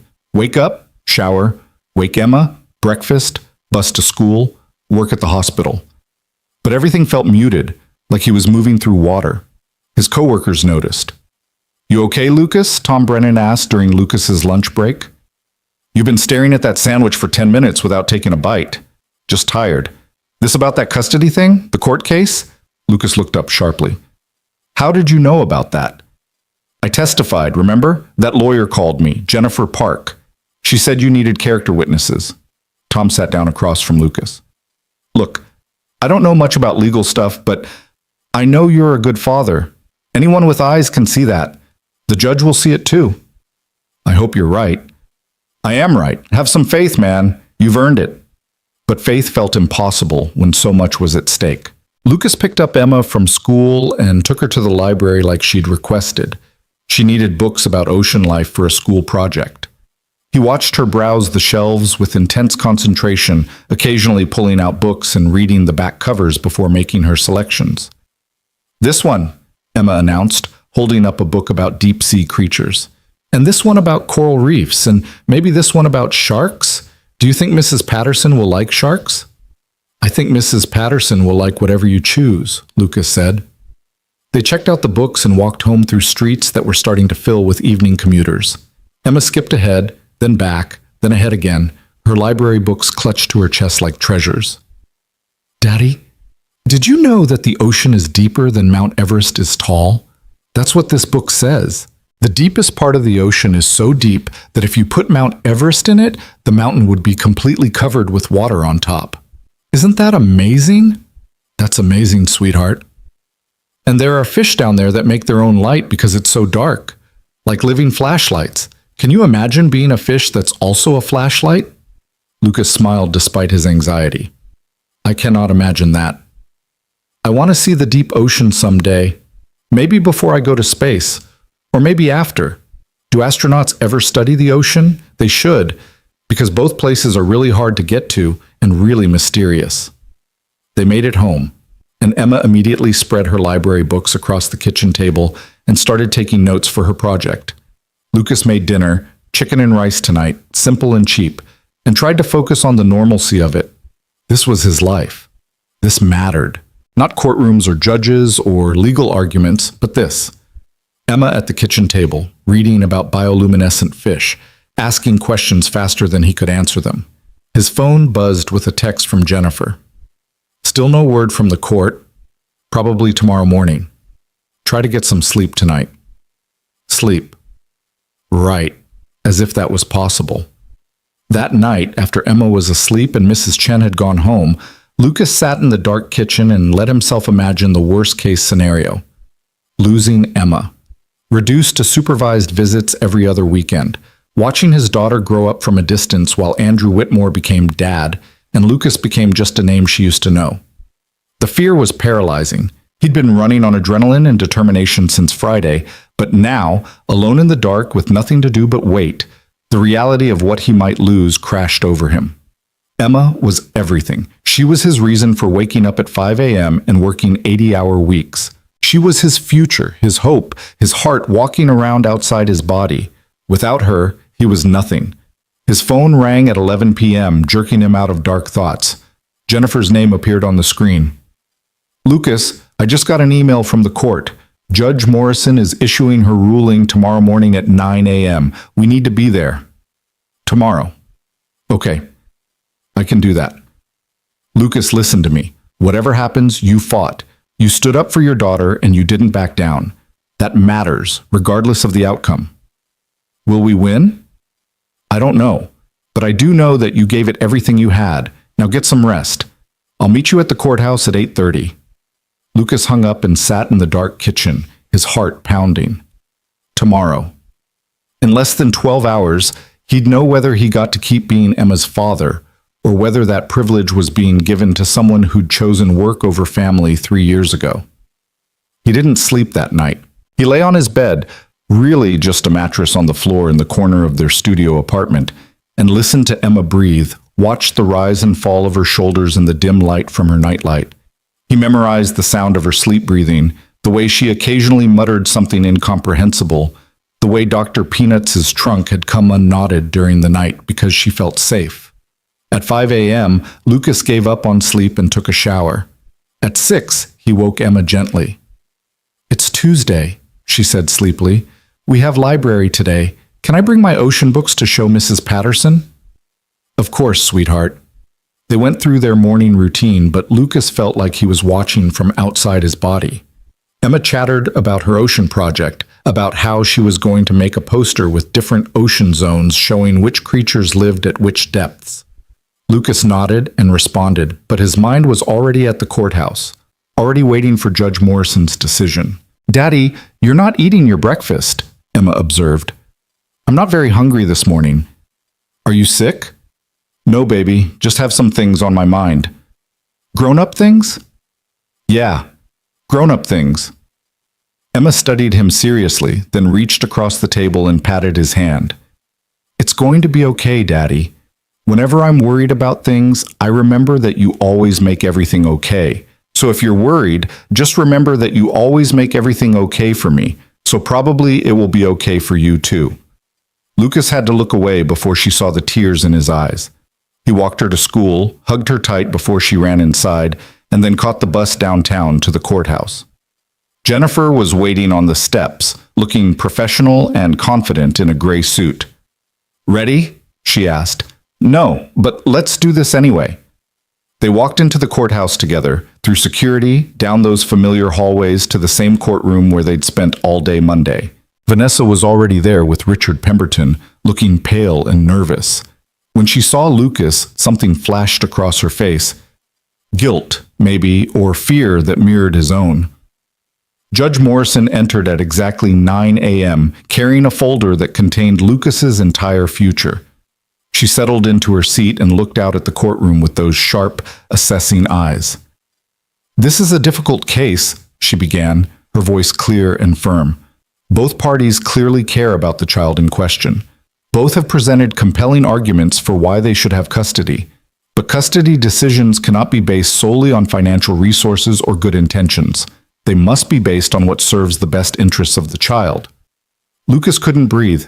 His hands gripped the armrests of his chair so hard his knuckles went white. "I've reviewed all the testimony and evidence presented," Judge Morrison continued. "I've considered the living arrangements, the financial situations, the character witnesses, and most importantly, the history of parental involvement. Ms. Hale has made it clear that she regrets her absence from her daughter's life and wishes to make amends. That desire is commendable. However, regret does not erase 3 years of absence, nor does it automatically qualify someone for custody." Vanessa's face had gone completely white. Mr. Reed, on the other hand, has demonstrated consistent, devoted parenting for the entirety of his daughter's conscious memory. He has made significant personal sacrifices to ensure his daughter's well-being. He knows her intimately, her fears, her dreams, her routines. Most importantly, he has been present. Day after day, year after year, he has shown up for his daughter. Judge Morrison looked directly at Lucas. "The law recognizes that children need stability and consistency. They need parents who understand them, who can provide not just material comfort, but emotional security. Money cannot replace presence. A larger apartment cannot replace knowing that your parent will be there when you wake up frightened in the night. Private school tuition cannot replace a father who helps with homework, even when he's exhausted from working 2 jobs." Lucas felt Jennifer squeeze his hand under the table. "Therefore, it is the ruling of this court that the petition for custody transfer is denied. Lucas Reed will retain full legal and physical custody of Emma Rose Reed. Ms. Hale will be granted standard visitation rights every other weekend and alternating holidays, pending successful completion of a reunification program designed to rebuild the parent-child relationship in a healthy, supervised manner." The words took a moment to penetrate. Denied. Lucas would retain custody. Emma was staying with him. Furthermore, Judge Morrison continued, her voice taking on a harder edge, "I want to address the manner in which this petition was filed. Ms. Hale, your attorneys attempted to intimidate Mr. Reed into signing away his parental rights by threatening an expensive custody battle he couldn't afford. That kind of legal bullying is unacceptable in my courtroom. Had Mr. Reed not found adequate legal representation, this case might have had a very different outcome, not because the law favored you, but because you had the resources to overwhelm him. That is not justice. Vanessa was crying now, silent tears streaming down her face. I'm also troubled by your testimony regarding your restructured work schedule. When pressed, you admitted you haven't actually reduced your travel obligations. You've merely promised to do so if you gain custody. That suggests this petition was more about winning than about genuine readiness to be a full-time parent. Judge Morrison closed her folder. Mr. Reed, you've done an exceptional job raising your daughter under difficult circumstances. This court commends your dedication and sacrifice. Ms. Hale, you have the opportunity to build a relationship with your daughter, but it will be on terms that prioritize Emma's well-being and stability, not your convenience. I strongly recommend you take advantage of the reunification program and learn what it truly means to put your child first. The gavel fell, and Lucas felt his entire body go weak with relief. He'd won. Emma was staying with him. 3 years of fear, of waiting for this moment, and he'd won. Jennifer was talking to him, saying something about next steps and visitation schedules, but Lucas couldn't hear her over the roaring in his ears. Across the courtroom, Vanessa stood abruptly and left without looking at him, Richard Pemberton hurrying after her. But Lucas didn't care. He didn't care about Vanessa's disappointment or her tears or anything except the fact that he got to keep being Emma's father. Lucas. Jennifer's voice finally penetrated. Did you hear me? I won. We won. You won. You get to go home to your daughter and tell her everything's okay. Jennifer smiled. You deserve this, Lucas. You earned it. Outside the courthouse, Margaret Sloan was waiting by her limousine. She smiled when she saw Lucas's face. Judge Morrison made the right decision, she said simply. Thank you, Lucas managed, for everything. For the attorney, for believing in me, for... You don't need to thank me. You did the hard part. You showed up for your daughter every day for 3 years. I just made sure you had a fair chance to prove it in court. Margaret pulled out her business card again. Now, about that job offer, are you ready to hear it? Yes. Yes, I think I am. Good. Come see me next Monday. We'll discuss the details then. Margaret's expression softened. Go pick up your daughter from school, Lucas. Tell her she gets to keep sleeping in her own bed, in her own home, with her father who loves her. That's what matters today.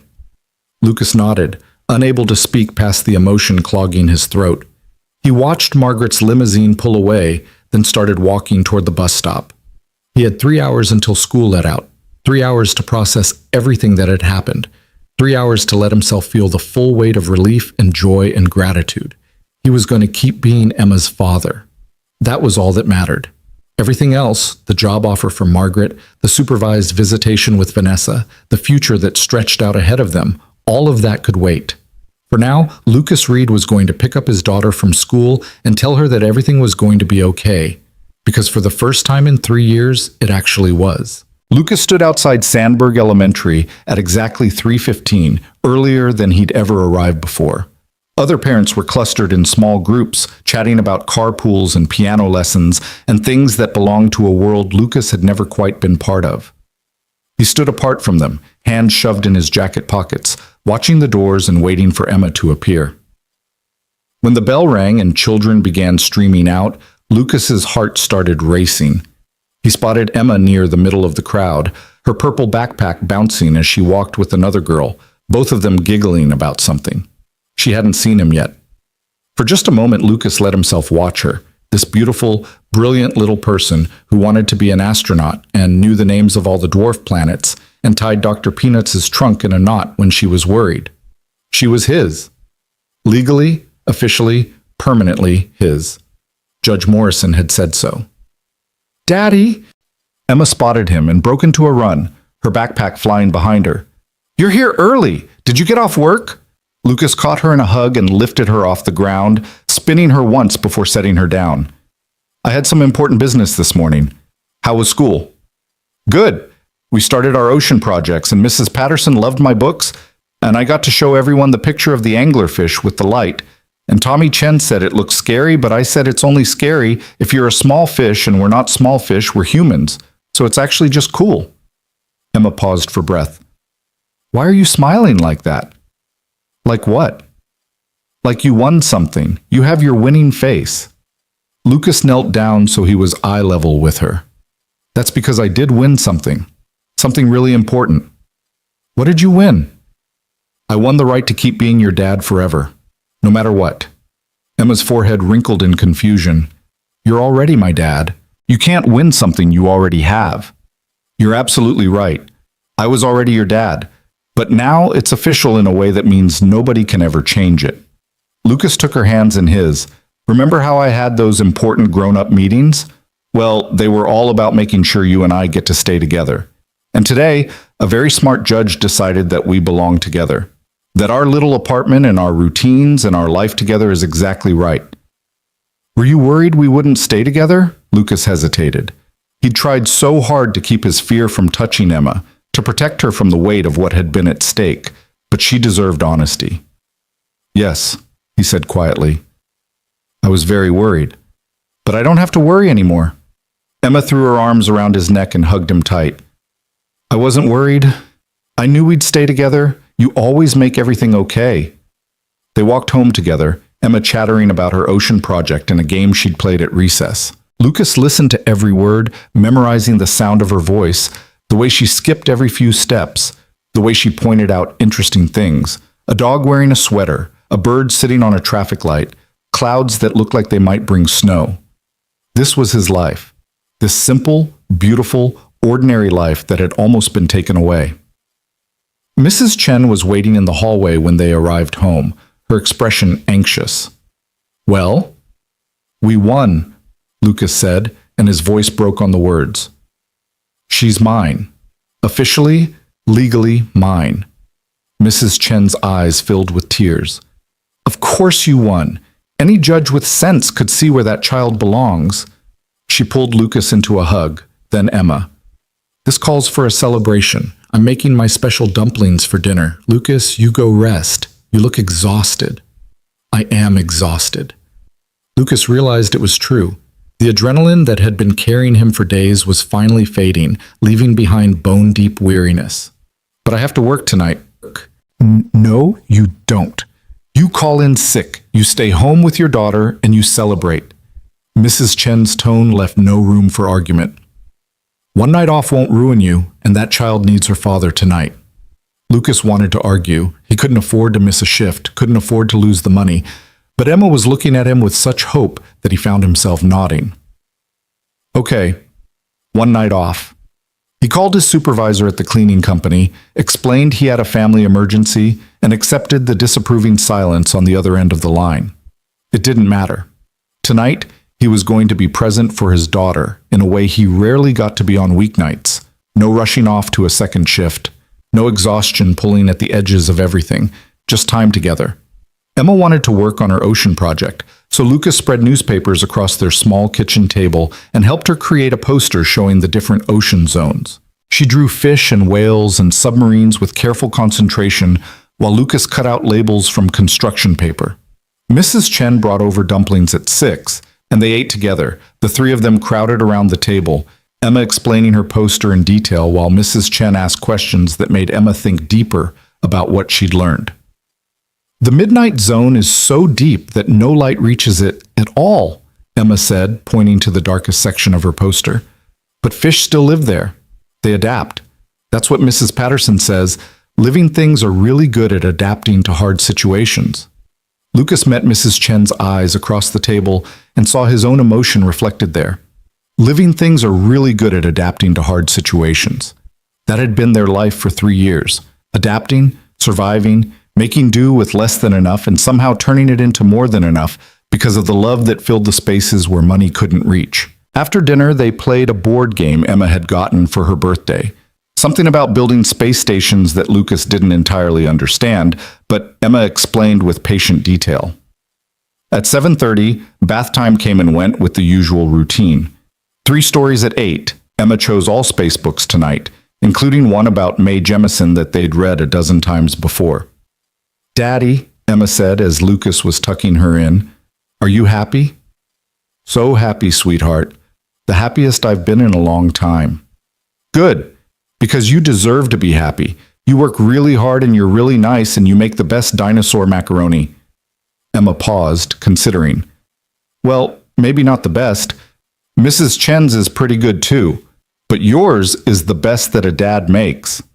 Lucas laughed, the sound surprising him. When was the last time he'd laughed like that, freely and without the weight of worry pressing down? "I'll take it. Best dad-made dinosaur macaroni." "I love you, Daddy." "I love you too, Emma Rose, more than all the stars in the sky."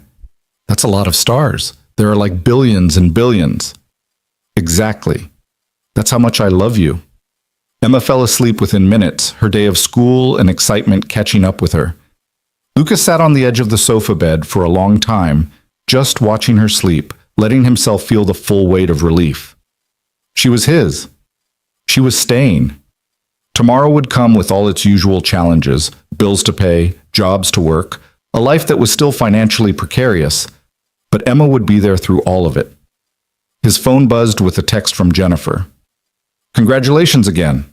The formal custody order will be filed within a week. Vanessa's visitation schedule starts in 2 weeks after she completes the first session of the reunification program. If you have any questions, call me."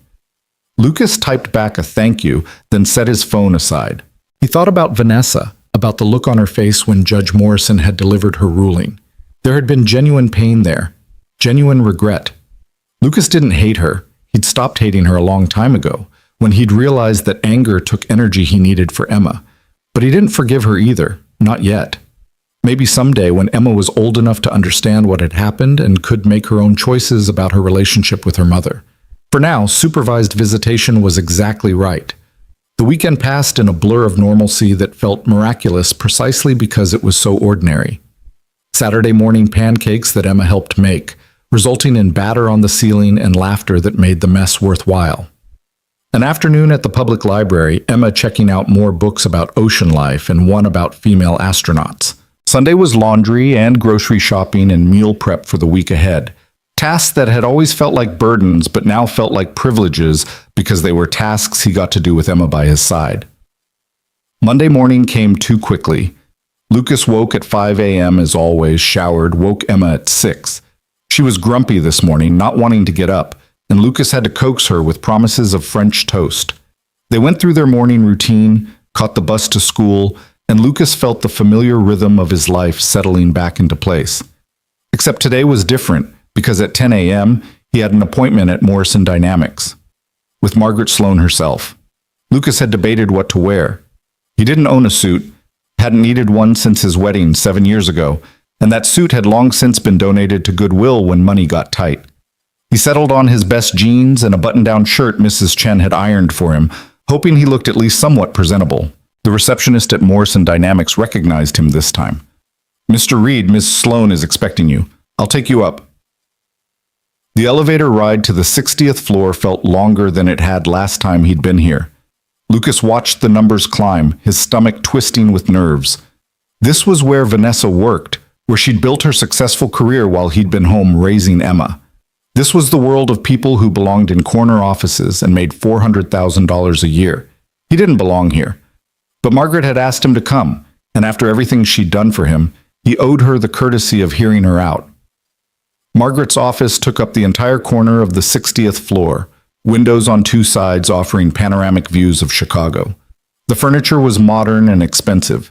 The art on the walls probably worth more than Lucas made in a year. Margaret herself sat behind a desk that looked like it had been carved from a single piece of dark wood. Her attention focused on her computer screen until the receptionist announced Lucas. "Lucas, come in. Sit down." Margaret gestured to a chair across from her desk. "How are you feeling?"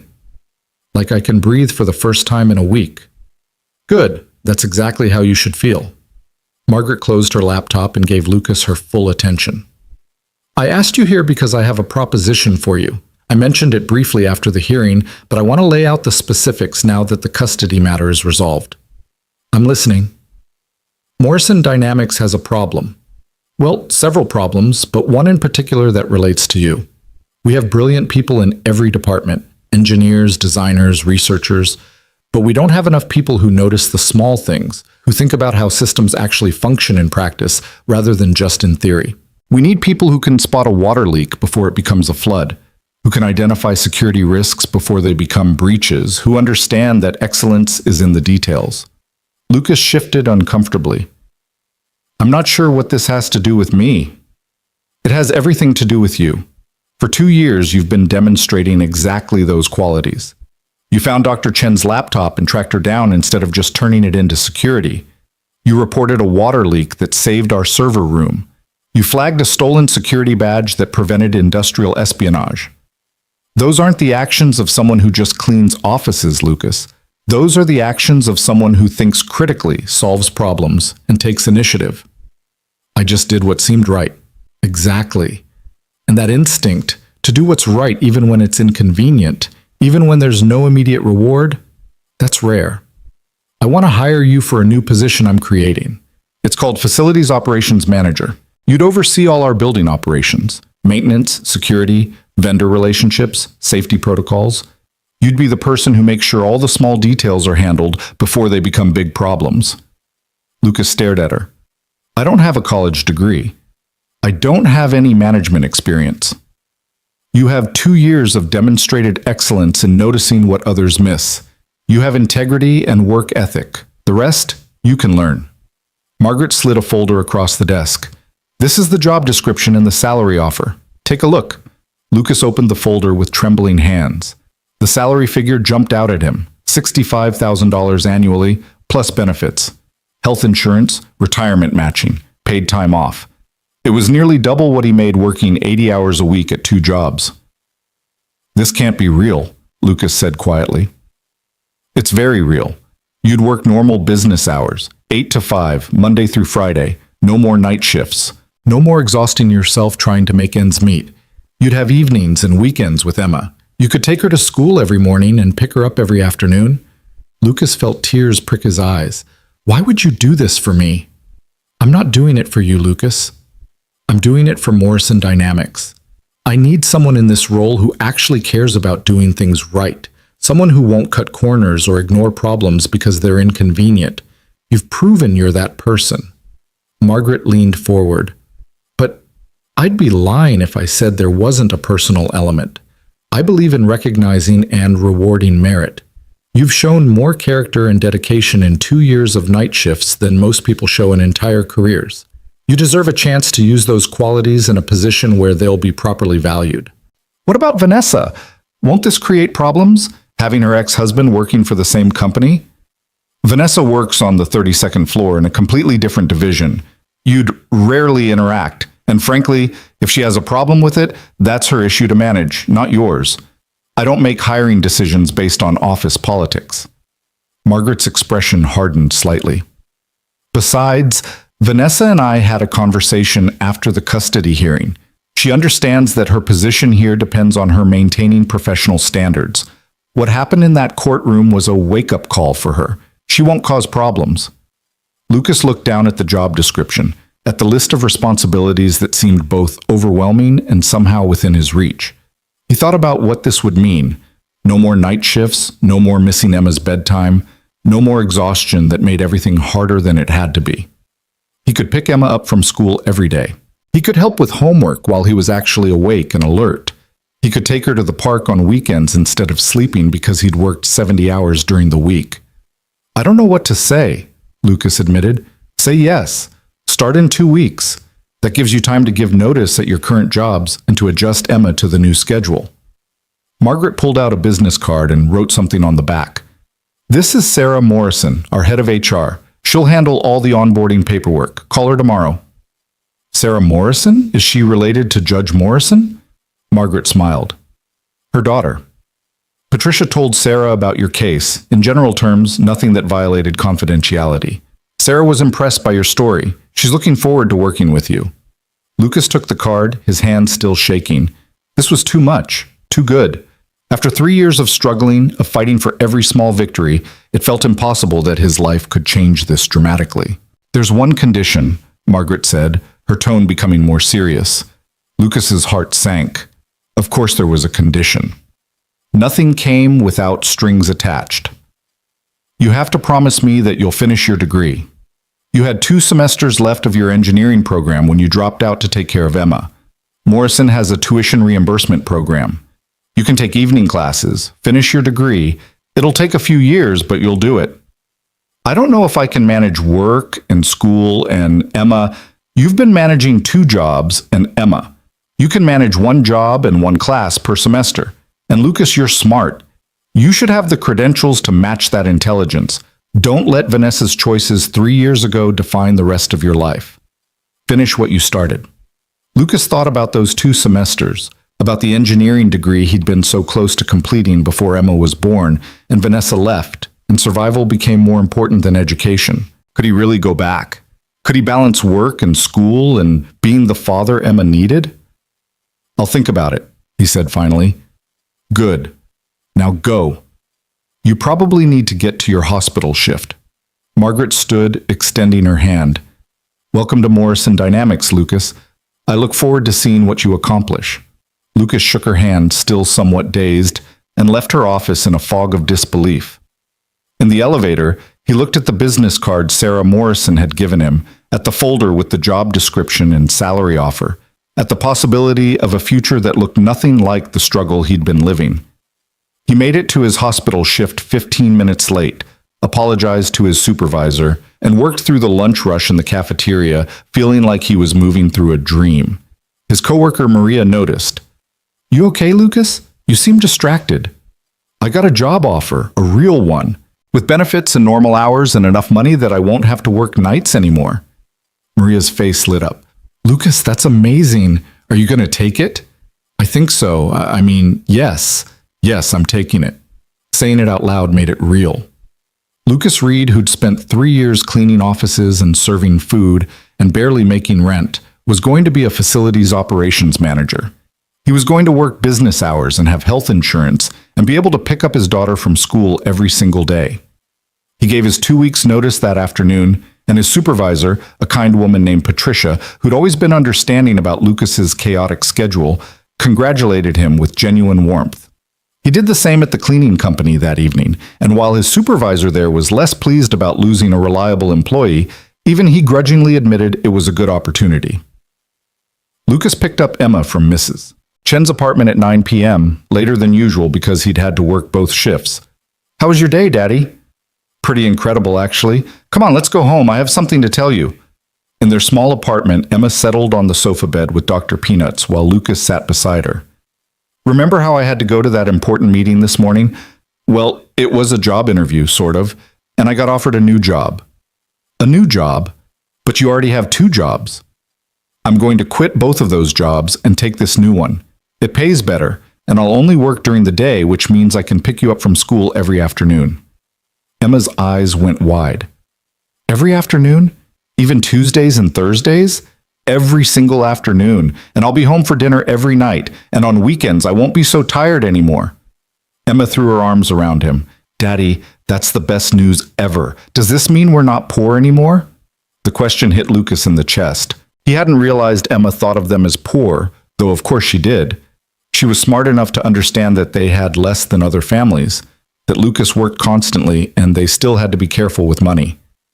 We're going to be more comfortable, Lucas said carefully. We'll still have to be smart with money, but we won't have to worry as much. Maybe we can even save up for a bigger apartment. I don't want a bigger apartment. I like this one. It's ours. Emma pulled back to look at him seriously. But maybe we could get a door for the bathroom instead of a curtain. That would be nice. Lucas laughed, pulling her close again. Yeah, sweetheart. We can definitely get a door for the bathroom. The next 2 weeks passed in a blur of transitions. Lucas worked his final shifts at both jobs, said goodbye to coworkers who'd become friends, and completed the onboarding process at Morrison Dynamics. Sarah Morrison turned out to be as kind as her mother, walking Lucas through benefits enrollment and answering his questions with patience. Your daughter must be excited about the new schedule, Sarah said during one of their meetings. She's already planned out everything we're going to do with all the extra time. Apparently there's a lot of parks we need to visit, and several library branches we haven't explored yet. That's wonderful. Patricia told me a little about your case, just the broad strokes. She was very impressed by you. I was terrified of your mother. She's intimidating, Sarah laughed. She is, but she's also the fairest person I know. If she ruled in your favor, it's because you deserved it. Lucas's first day at Morrison Dynamics felt surreal. He wore new clothes, a button-down shirt and slacks that Sarah had helped him pick out, explaining the company's business casual dress code. He had an office, small, but his own, with a desk and a computer and a window that looked out over the city. He had a nameplate that said Lucas Reed Facilities Operations Manager. The work was challenging but manageable. Lucas spent his first week learning the building systems, meeting with vendors, reviewing safety protocols. He discovered that his years of cleaning offices had given him an intimate knowledge of how the building actually functioned, which elevators were slow, which restrooms had temperamental plumbing, which areas had the best and worst climate control. His new team, a group of maintenance workers and security personnel, were skeptical at first. Lucas had been one of them until recently, and now he was their manager. But he won them over through the same qualities that had impressed Margaret. He listened to their concerns, he solved problems, he remembered details, and he never asked them to do anything he wouldn't do himself. At 3:15 every afternoon, Lucas left work to pick up Emma from school. The first time he arrived at the usual time, but in business clothes instead of his hospital uniform, Emma did a double take. "Daddy, you look fancy." "I look professional. There's a difference." "You look fancy professional, like you're going to a meeting with the president." They walked home together, and Lucas marveled at having the energy to actually listen to Emma's school stories instead of fighting exhaustion. They stopped at the park because they could, because Lucas didn't have to rush home to sleep before a night shift. Emma played on the swings while Lucas sat on a bench and watched, and for the first time in 3 years, he felt like he could breathe deeply. That evening, over dinner, real dinner, cooked fresh because Lucas had time to actually cook, Emma told him about her day in exhaustive detail. Lucas listened to every word, asked follow-up questions, helped her with homework afterward, while he was alert enough to actually be helpful. At bedtime, after 3 stories and lights out, Emma said something that made Lucas's throat tight. "Daddy, I like this better. When you're not so tired all the time." "Me too, sweetheart. Me too." The weeks turned into months. Lucas settled into his new job, exceeding expectations and earning respect from colleagues who'd initially doubted him. He saved money for the first time in years, not much, but enough that he had a real emergency fund instead of hoping nothing went wrong. He found a new apartment, not in Lincoln Park, but in a safer neighborhood with better schools, a 2-bedroom with an actual door on the bathroom, and space for Emma to have her own room. "Are you sure?" Emma asked when he showed it to her. "It costs more money." "We can afford it now, and you deserve your own space."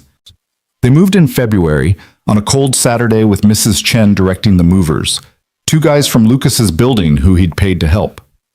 Emma's new room was small, but hers, and she spent hours arranging her stuffed animals, and her books, and her space posters. "Daddy, come look," she called, and Lucas found her standing in the middle of her room with her arms spread wide. "I have my own room, like a real room, with a door that closes and everything." "You like it?" "I love it. But Daddy, can you still read me 3 stories at bedtime, even though I have my own room now?" "Every single night. That's never going to change." In March, Lucas enrolled in one evening class at the community college, Engineering Fundamentals, picking up where he'd left off 3 years ago. It was hard, juggling work and parenting and studying, but it was manageable in a way it never would have been when he was working 80 hours a week. Emma helped him study sometimes, quizzing him on vocabulary words she didn't understand but read with perfect diction. "What's thermodynamics, Daddy?" "It's the study of heat and energy and how they move through systems." "That sounds hard." "It is hard, but worth it." Vanessa started her supervised visitation in April. The reunification program had been difficult for her. Lucas heard this secondhand from Jennifer, who stayed in touch to make sure the transition went smoothly. Vanessa had to attend parenting classes, work with a therapist on rebuilding her relationship with Emma, and accept that she was essentially starting from scratch with a daughter who barely knew her. The first few visits were awkward. Emma was polite but distant, treating Vanessa like a friendly stranger rather than her mother. But Vanessa showed up every other weekend without fail, and slowly, tentatively, they began to build something. It wasn't the instant bond Vanessa had probably hoped for, but it was real progress. "Mommy took me to the planetarium," Emma reported after one visit. She said she remembered I like space. She asked a lot of questions about what I want to be when I grow up. That's good. It's good that she's trying. She cried a little. When we were leaving, she said she was sorry she missed so much. Emma looked up at Lucas with those wise eyes that seemed too old for a 7-year-old. I told her it's okay, that you've been taking care of me and we're doing fine. Was that the right thing to say? That was perfect, sweetheart. You're allowed to be honest about your feelings. By summer, Lucas had completed his first class with an A and enrolled in 2 more for fall. Emma finished 2nd grade at the top of her class, her teacher noting in her report card that she was exceptionally bright, curious, and well-adjusted. They spent summer weekends at museums and parks, sometimes joined by Mrs. Chen, who'd become more family than neighbor. In August, Margaret called Lucas to her office. "How are you settling in?" she asked. "Really well. I think I'm actually getting the hang of this. More than that, you've reduced our facilities costs by 15% while improving response times and safety ratings. You've implemented new protocols that other divisions are asking to copy. Lucas, you're exceeding every expectation I had, and I had high expectations." "Thank you. I'm just trying to do the job well." "You're doing more than the job. You're improving the entire operation." Margaret pulled out another folder. "Which is why I'd like to offer you a promotion, Director of Facilities Operations. It comes with a substantial raise and expanded responsibilities. What do you think?" Lucas thought about how far he'd come in 9 months, from a janitor barely making rent to a director at a major corporation, from a father terrified of losing his daughter to a man with custody, stability, and a future. "I think I'd be honored to accept." "Good. We'll make it official next month." Margaret smiled. "You know, when I first noticed you 2 years ago, I saw someone who did excellent work in a role that others dismiss as unimportant. I wondered what you could accomplish if given a real opportunity. I'm glad I got to find out. I'm glad you took a chance on me." "It wasn't a chance, Lucas. It was a calculated bet on someone who'd already proven their worth. And it's paying off exactly as I predicted." That evening, Lucas made Emma's favorite dinner, dinosaur-shaped chicken nuggets and roasted carrots that she'd actually eat, and told her about the promotion. "Does that mean more money?" Emma asked. "It does. Can we get a telescope? A really good one, not just the one we have, but one where I can see the rings of Saturn?" Lucas had been saving for exactly that. "I think we can make that happen." Emma's shriek of joy made Mrs. Chen knock on the wall between their apartments. "Sorry!" Lucas called, laughing. They set up the telescope on their small balcony that night, and Lucas showed Emma how to align it, how to find planets in the night sky. They found Jupiter first, its bands visible even through light pollution. Then Mars, a rust-colored point that made Emma gasp with wonder. "Daddy, I can see it. I can actually see another planet." "You can, and someday maybe you'll visit them." "When I'm an astronaut?" "When you're an astronaut." Emma leaned against him as they stood looking at the stars. "Daddy, are we happy now?" "Yes, sweetheart. We're very happy." "Good, because I was thinking, we've been through some hard stuff, but we're okay now. We're better than okay." Lucas wrapped his arm around her shoulders. This brilliant daughter who understood far more than most 7-year-olds should have to understand. She was right. They'd been through hard stuff, poverty, custody battles, uncertainty about the future, but they'd come through it together, stronger for the struggle. In October, Lucas ran into Vanessa in the Morrison Dynamics lobby. They hadn't spoken directly since the custody hearing, communicating only through Jennifer about visitation schedules. She looked the same, polished, professional, confident in her expensive clothes and perfect hair. But something in her expression was different, softer, maybe, more uncertain. "Lucas." "Hi." "Vanessa." They stood in awkward silence for a moment. Finally, Vanessa spoke. "I heard about your promotion. Congratulations." "Thank you." "Emma told me about the telescope you bought her. She talked about Saturn's rings for 20 minutes during our last visit." Vanessa's smile was tentative. "She's an amazing kid." "Yes, she is." "You've done an incredible job raising her. Vanessa's voice caught. "I'm sorry for everything, for leaving, for the custody battle, for not recognizing what I was giving up until it was too late." Lucas studied her face, looking for manipulation or calculation, but all he saw was genuine regret. I appreciate that. I know I don't deserve another chance, but I'm trying, with the visits. I'm really trying to be the mother she deserves. I can see that. Emma's told me how you've been showing up, asking questions, learning about her interests. Lucas paused. Keep doing that. Keep being consistent. That's what she needs. I will, I promise. Vanessa blinked back tears. She's lucky to have you, Lucas. I was an idiot not to see that years ago. She has both of us now. Different roles, but we're both in her life. Thank you for letting me be part of it, even after everything. They parted ways, and Lucas felt something shift inside him. Not forgiveness exactly, but the beginning of something that might become forgiveness eventually. Vanessa was trying. That had to count for something. December came with the first real snow, and Lucas took Emma ice skating at Millennium Park. She fell constantly, laughing every time, insisting on getting back up. Lucas held her hands and helped her glide across the ice, and watching her determination reminded him of where they'd been a year ago, standing in a courthouse, fighting for their right to stay together. Christmas was different this year. Lucas could afford presents without maxing out credit cards. He bought Emma the complete set of space exploration books she'd been wanting, a new winter coat because she'd outgrown the old one, and art supplies because she'd developed an interest in painting nebulae. But the best gift was time.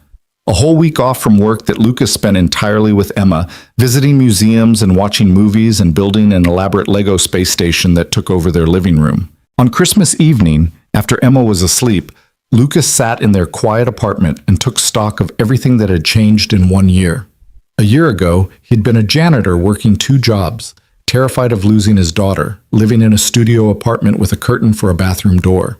Now he was a director at a major corporation, had a 2-bedroom apartment in a safe neighborhood, was taking college classes again, and had full custody of his daughter with a peaceful co-parenting arrangement with his ex-wife. It felt like someone else's life, like he'd stepped through a door into a different reality. But it was his life. He'd earned it through years of showing up, working hard, doing the right thing even when it was difficult. Margaret had given him an opportunity, but Lucas had proven he deserved it. New Year's Eve found Lucas and Emma on their balcony with the telescope, counting down to midnight while searching for constellations. "Make a wish, Daddy," Emma said as fireworks exploded over the city. Lucas looked at his daughter, healthy, happy, secure in the knowledge that she was loved and safe, and realized he didn't need to wish for anything. Everything he wanted, everything that mattered, was already here. "What did you wish for?" Emma asked. "That things stay exactly as good as they are right now." "That's a boring wish. I wished for a trip to space camp and also maybe a puppy." Lucas laughed. "Those are much better wishes." "I know. I'm good at wishing." Emma snuggled against his side. "But Daddy, I'm glad things are good now. I like not having to worry about you being so tired all the time." "Me too, sweetheart." They stood together watching fireworks paint the sky, and Lucas thought about the journey that had brought them here. The fear, the struggle, the moment in a courtroom when his entire future hung in the balance. The kindness of strangers who became allies. Margaret with her unexpected support. Jennifer with her fierce advocacy. Mrs. Chen with her steady presence. He thought about the folder he'd carried into that first meeting with Vanessa, the documents meant to erase him from Emma's life. He'd refused to sign them, had fought instead, and that choice had changed everything. Sometimes the system worked. Sometimes judges saw past money to what actually mattered. Sometimes hard work was recognized and rewarded. Sometimes single fathers who cleaned offices at night got second chances to become something more. Lucas Reed had always been more than his job title or his bank balance. He'd always been a father who showed up, who knew his daughter's fears and dreams, who put her first every single day. The difference now was that the world recognized that worth, valued it, made space for it to flourish. In his pocket, Lucas still carried the business card Margaret had given him that rainy day when everything changed. He pulled it out now, looking at it in the light of the fireworks, and thought about how a single conversation in a limousine had set in motion events that transformed his entire life. Tomorrow, he'd go back to work, a job he was good at, that challenged him, that paid enough for comfort and security. He'd continue his classes, working toward the degree he'd interrupted years ago. He'd pick up Emma from school and help with homework, and read 3 bedtime stories. But tonight, standing on their balcony with his daughter beside him and the city spread out below like a promise, Lucas Reed allowed himself to simply be grateful for second chances, for people who saw potential where others saw only limitations, for judges who understood that love mattered more than money, for a daughter who'd never doubted him, even when he doubted himself. "Happy New Year, Daddy," Emma said, hugging him tight. "Happy New Year, sweetheart. I love you more than all the stars." "That's still a lot of stars. That's still exactly how much I love you." They went inside as the last of the fireworks faded, Emma already planning tomorrow's activities, Lucas already looking forward to every ordinary, extraordinary moment of the life they'd built together. A life that had almost been taken away, but had instead become more full and rich than Lucas had ever dared to imagine. He tucked Emma into bed in her own room, a room with a door and space for her dreams, and kissed her forehead. "Daddy?" Emma's voice was sleepy. "Are you happy?" "So happy I can barely stand it." "Good. You deserve to be happy. You're the best daddy in the whole world. And you're the best daughter. Sleep well," Emma rose. Lucas closed her door gently and walked back to the living room.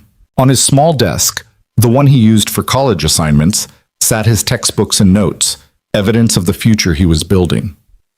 On the refrigerator hung Emma's latest drawing, a family portrait that showed Lucas and Emma holding hands under a sky full of stars, both of them smiling. This was his life now. Not perfect, but good. Not easy, but manageable. Not what he'd planned 7 years ago when he'd held his newborn daughter and promised to always be there for her. It was better. Because Lucas Reed had learned that showing up mattered, that character counted.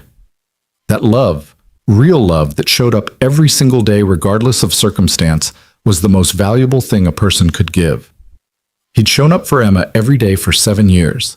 And finally, gloriously, the world had shown up for him in return. Lucas turned off the lights and went to bed, falling asleep almost immediately for the first time in years. He slept deeply, dreamlessly, the sleep of a man who'd fought his battles and won, who'd proven his worth and been recognized for it, who'd loved fiercely and been loved in return. Tomorrow would bring new challenges, new opportunities, new moments to prove himself. But tonight, Lucas Reed rested in the certainty that he was exactly where he belonged, doing exactly what he was meant to do, with exactly the person who mattered most sleeping safely in the next room. And that was enough. That was everything.